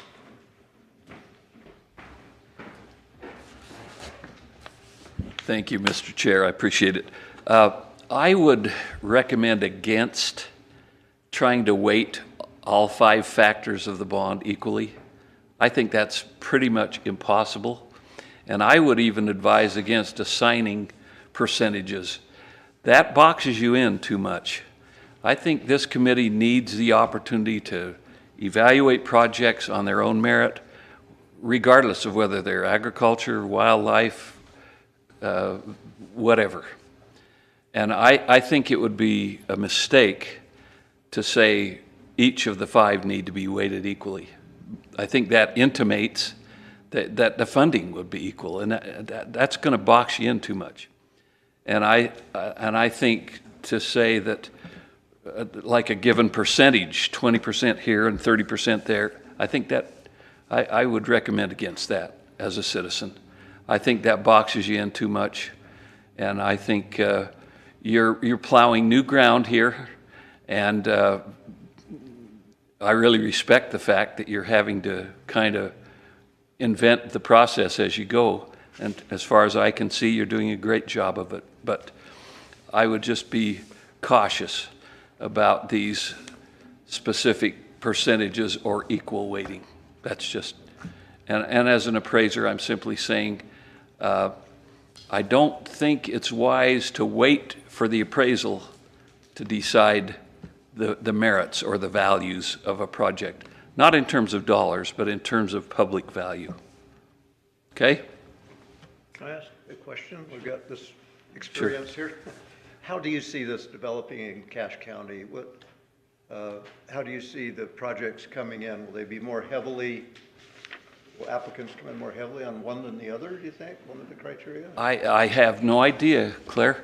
I know there's a lot of interest out there, and I've talked with a lot of people since the bond passed.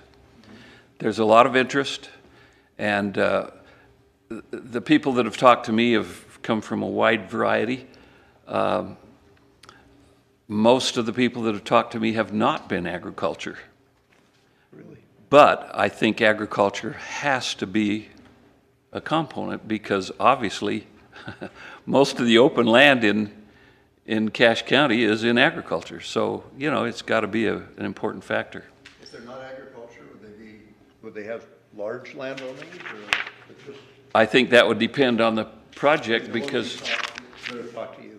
they haven't been that large. They've been more along waterways or wildlife corridors or trail corridors. That's been mostly what I've been approached about. Okay. I mean, if we're not using some sort of criteria to, you know, evaluate a project, Jack, how do we decide that one proposal is better than the other, I guess? And you know, I think that just has to be the burden of your calling. Yeah. I just think, and you definitely do need to evaluate the relative values of these applications. I'm just saying be careful about saying we're going to do equal funding for the 5 different kinds of projects or percentages. Yeah. No, I don't think we're saying that at all. What we're talking about specifically is sort of this initial application that comes into us, and we get a parcel, and let's say we get a dozen applications. Like, sure.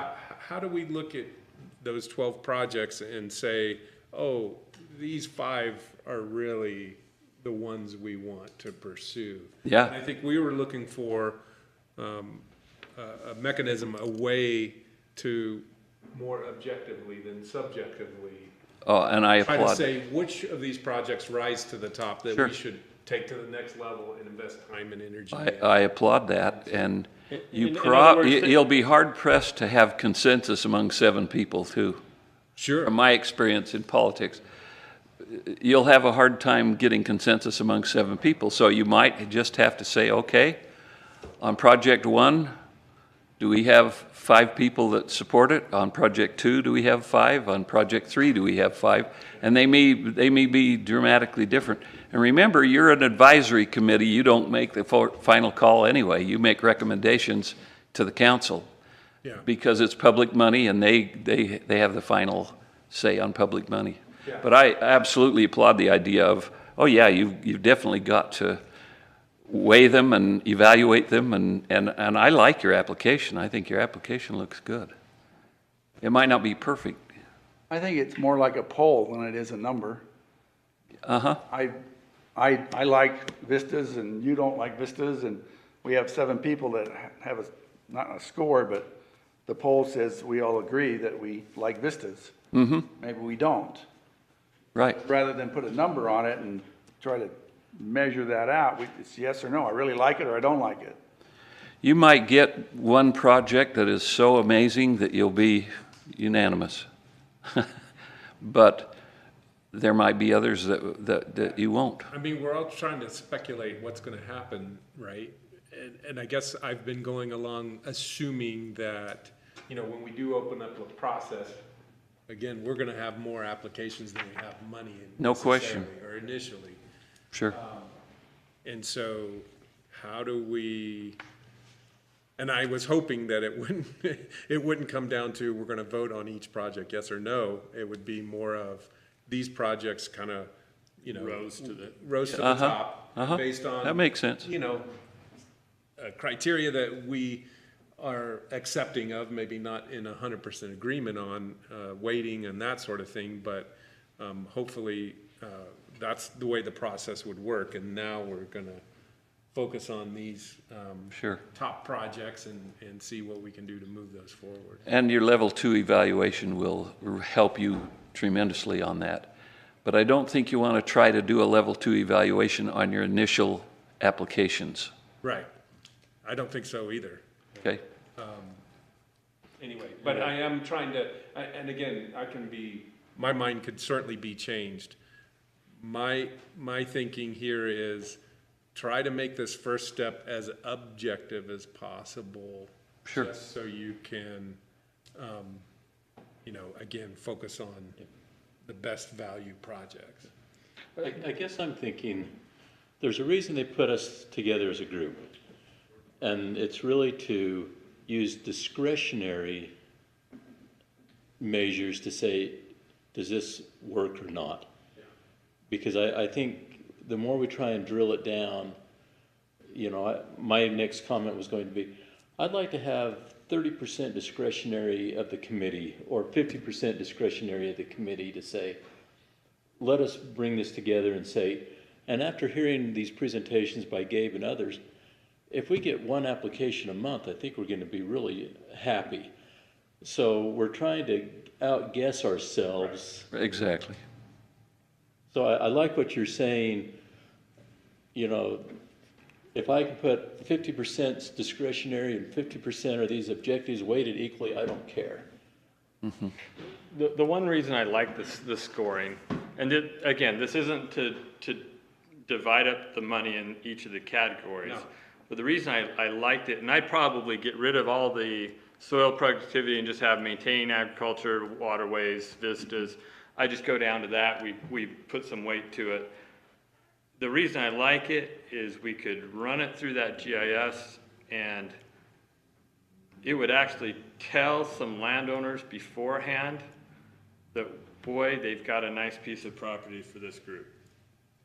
And maybe that people who aren't thinking about it would think about it, and we could preserve some of that stuff that the bond was passed on to start with. Mm-hmm.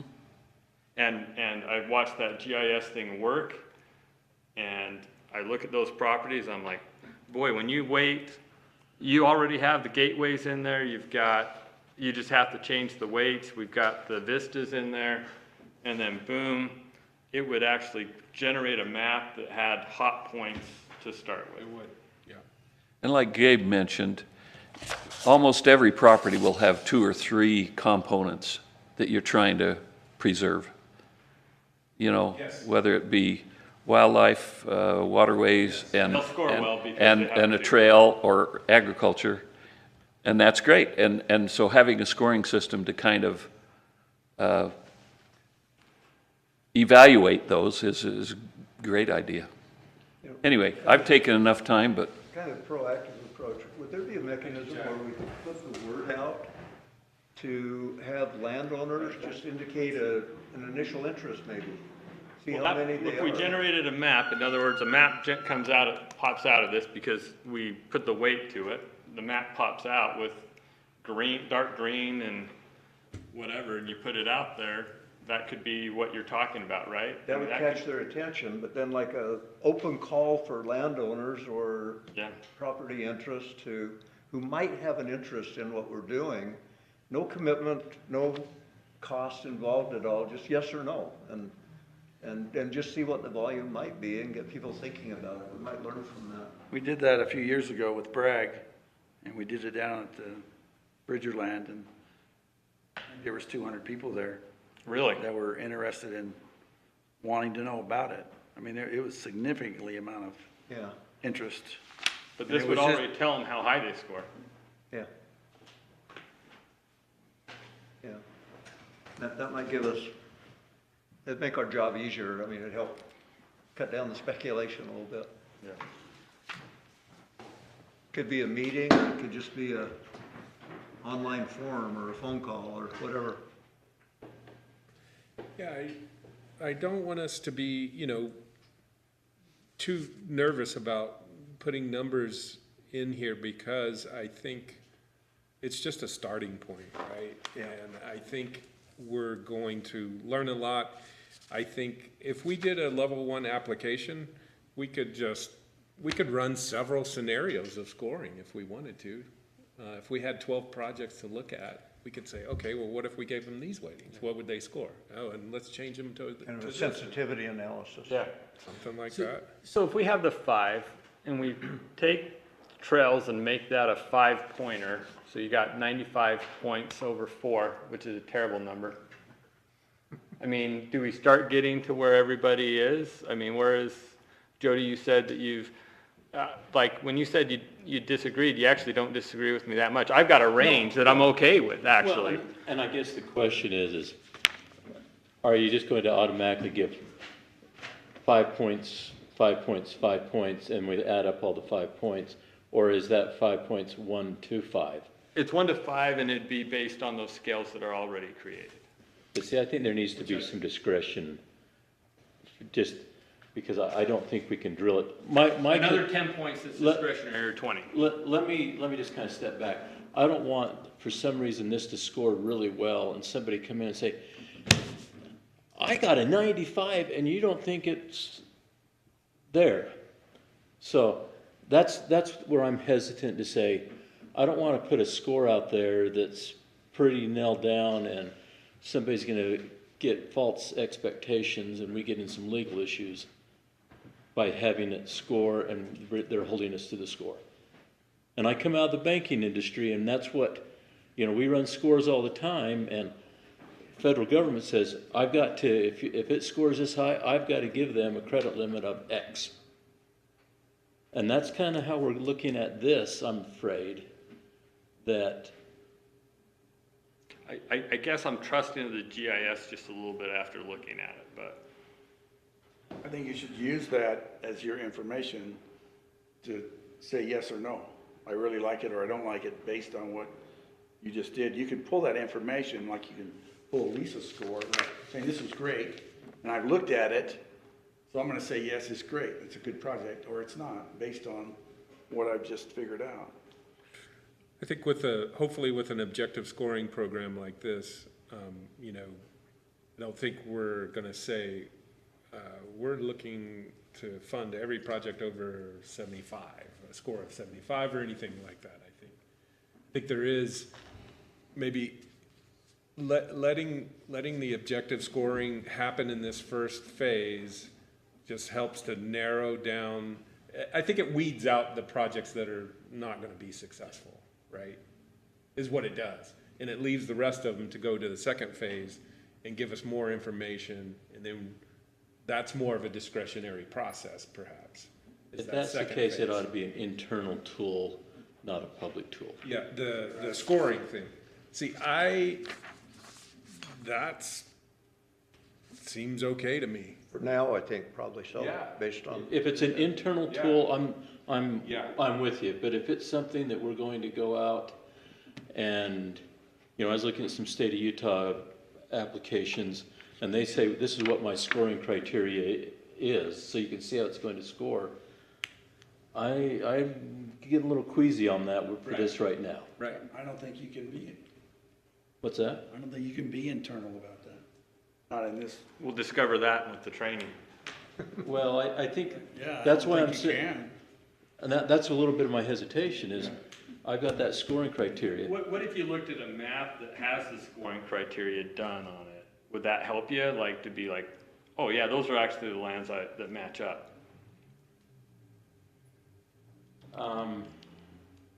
Like it gets fed through the process and.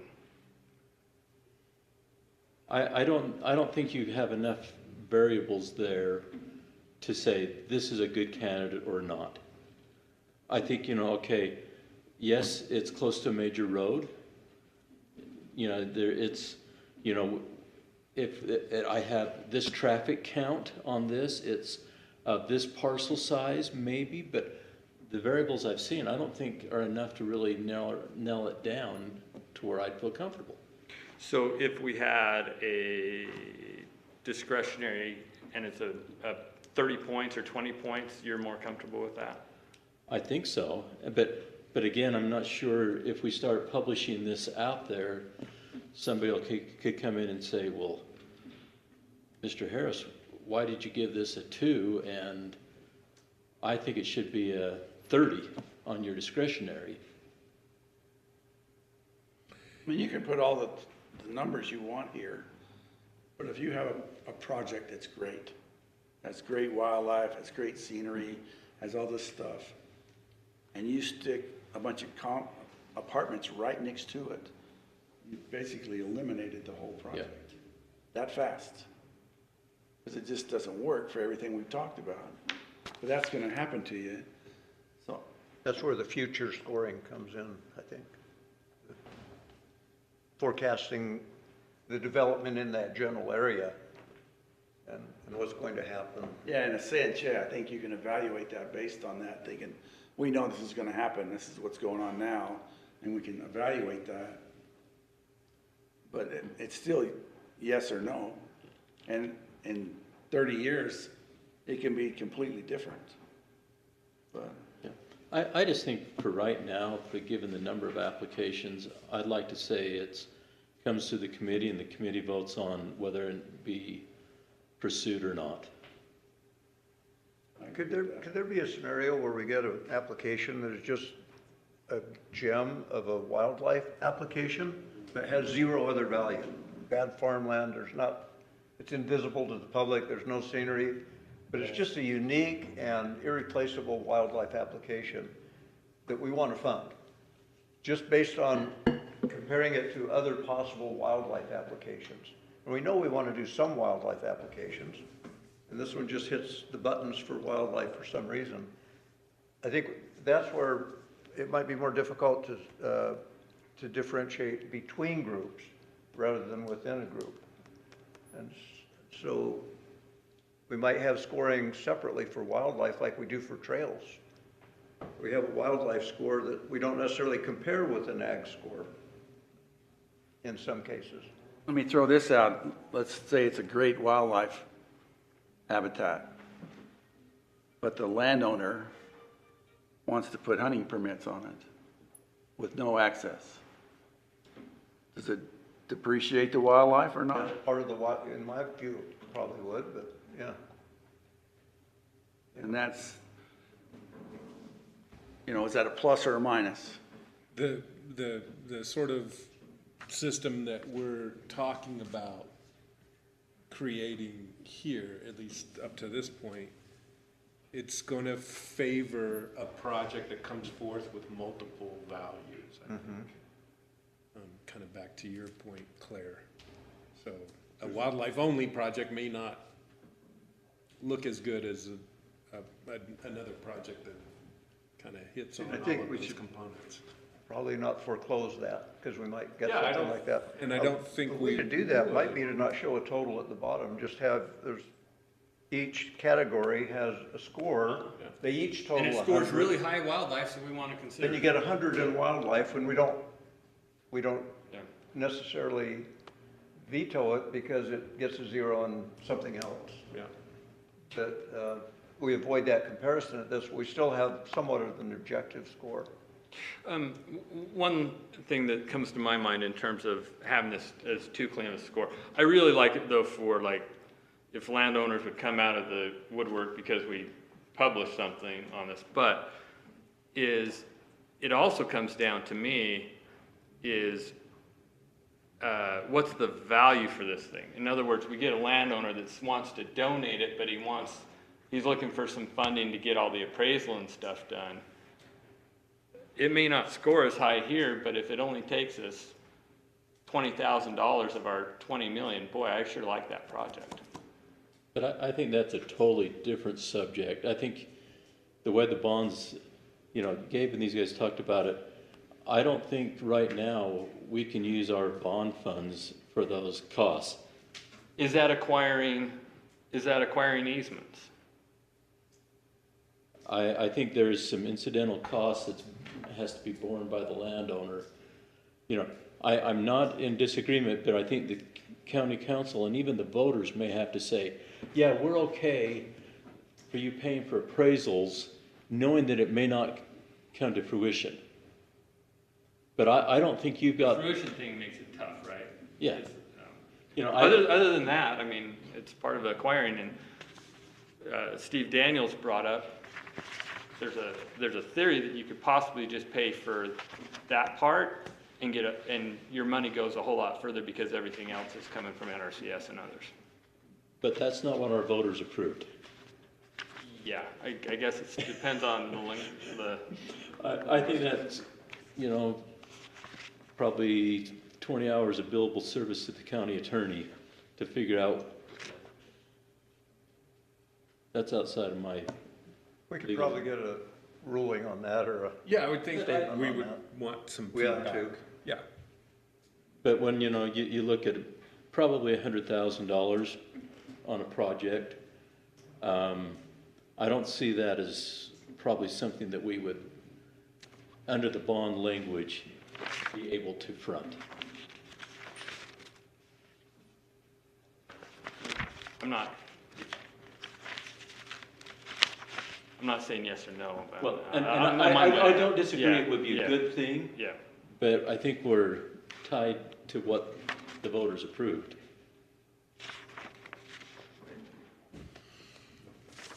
Okay,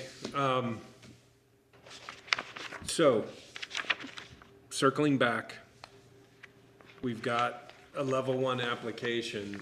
I guess I haven't heard major concerns about that. I had a couple of minor little smithing things, but otherwise was pretty comfortable with this level 1 application. What do committee members, and I hear a lot of interest from committee members, let's get this, let's see if we can push this along. Why don't we get together and take it one by one and just wordsmith it and finish it? Well, you've been doing that. We did that somewhat the last meeting. Yeah, I think I would be willing to vote on, this, the current version with maybe a couple of word changes, but I don't know where others. I'm there as well. I could support going forward. I don't have it, so I don't know.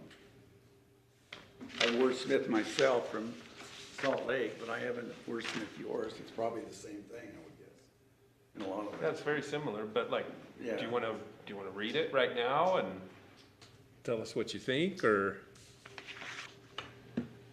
I can do that, but I think we should have a few other people here and just do it all and finish it. Okay. Can I make a recommendation? The next meeting, no presentations, we just roll our Right, sleeves yep. and get Yeah. this and hammer out the criteria or whatever we're going to do there. Just, I think we've got a good framework now. yeah. I second that. Yeah, it seems like we're feeling comfortable enough with this, certainly at the level 1 stage, to move that along. I also think that, I think what would be helpful is if we come to the next meeting ready to vote on that level 1 application. I support that. Okay, After we one look more at it. chance to, Yeah, I you can know, do that. take that with you, Dave, please, and, Yeah, that'd be great. Could we put something just amongst us to say, any edits need to be due 3 days before the meeting? Yeah. And Annika can sure? send us a reminder just saying, okay, Here it is. all in, all done. Yeah, we're gonna vote on this. Yeah, and we're gonna vote on it, so we could have the edits as so-and-so proposed this, so-and-so proposed this. Vote those in real time and then be done. Yeah. At least on the application. Yes, yes. So what we're talking about doing is, I'd like to give my couple of suggestions over to staff and have them incorporate those, but we'll send out a final level 1 application then to the group. And I can Yeah. remind folks when that comes out that we'd like to move that along at our next meeting, which is scheduled for September 11th. Could I recommend we at least take this to 2 hours? Not that I like long meetings, but it seems like we're, I'm certainly fine doing Sometimes that. there are meetings afterwards. That would be the only challenge. So We wanted to start earlier, but I don't want to start earlier personally, but I'm willing to stay later Yeah. like we have the last couple. if it's known in advance, I can. Yeah, great. Let me ask a couple of more quick questions of committee members. So, sounds like we're gonna need more discussion on this, you know, this idea of maybe an objective scoring program and what that looks like, and certainly have other committee members here to describe. So we also have separately the trail application. Very simple and straightforward. I think we see that as a process that's separate from the conservation easement program, the level 1, level 2 applications, that sort of thing. So there was a draft with 8 points on it. And how are folks feeling about that, moving that along as well? I would like us to vote next time on that application. I would suggest that we do the same thing. You got 3 days prior to the meeting to suggest any changes. Keep in mind that the trail application is only going to municipalities. It's not going to individuals. So it will look different. And the proposal that's out there looks different because it's. Yeah, and we're not scoring projects or anything like that. Projects are just gonna come in and we're gonna look at them and decide if we wanna support them or not. You're not anticipating trail applications from individual landowners then? No, because the trail needs to be maintained by one of the municipalities, and so we'd rather the municipalities submit that. So, or from the county, where the county says, hey, we've got these 3 properties or 4 properties tied together, we would like to submit this application.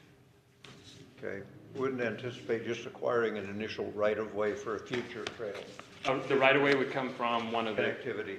the county, or the county would own it, or one of our cities would own that right-of-way. Makes sense. The thinking there is, you know, it's gonna be multiple landowners, multiple properties, and the more the better project, right? To try to Ties in. And tie it in, make those connections from A to B rather than piecemeal along the way kind of thing. Okay, so let's have a focus then. Annika, maybe I should ask, for the next meeting, did you have anybody tentatively scheduled to? I haven't talked to anyone yet. Okay, So- all right, so we can hold off on presentations for our September 11th meeting and see if we can't move through a level 1 application for conservation easements and maybe the county trail application Yeah, that sounds good. process, and then we'll, I'm sure afterwards, be looking at scoring and waiting for the CE projects that come in, that sort of thing, so. Seem okay, everyone?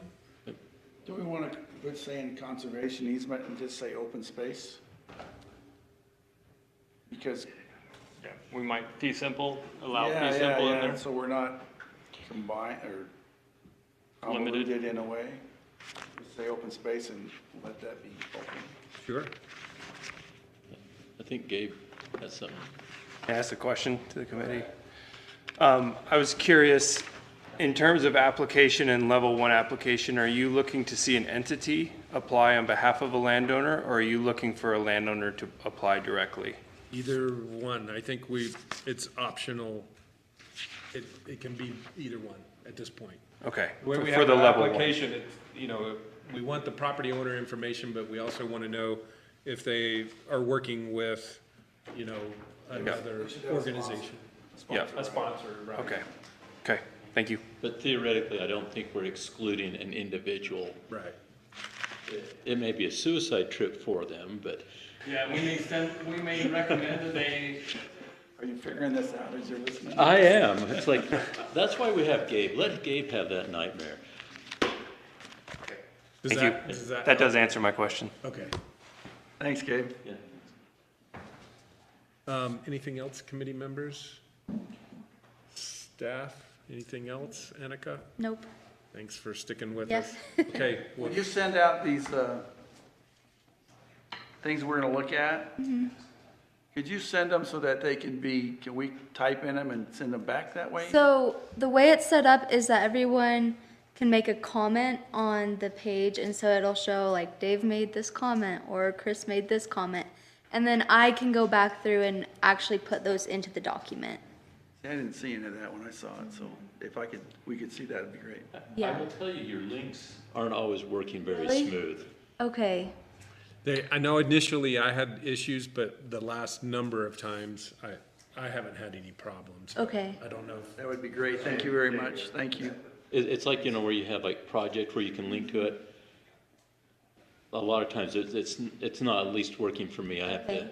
I'll check those again. just, Yeah. you would. Okay. Great. Okay, without objection, we'll stand adjourned. Thank you.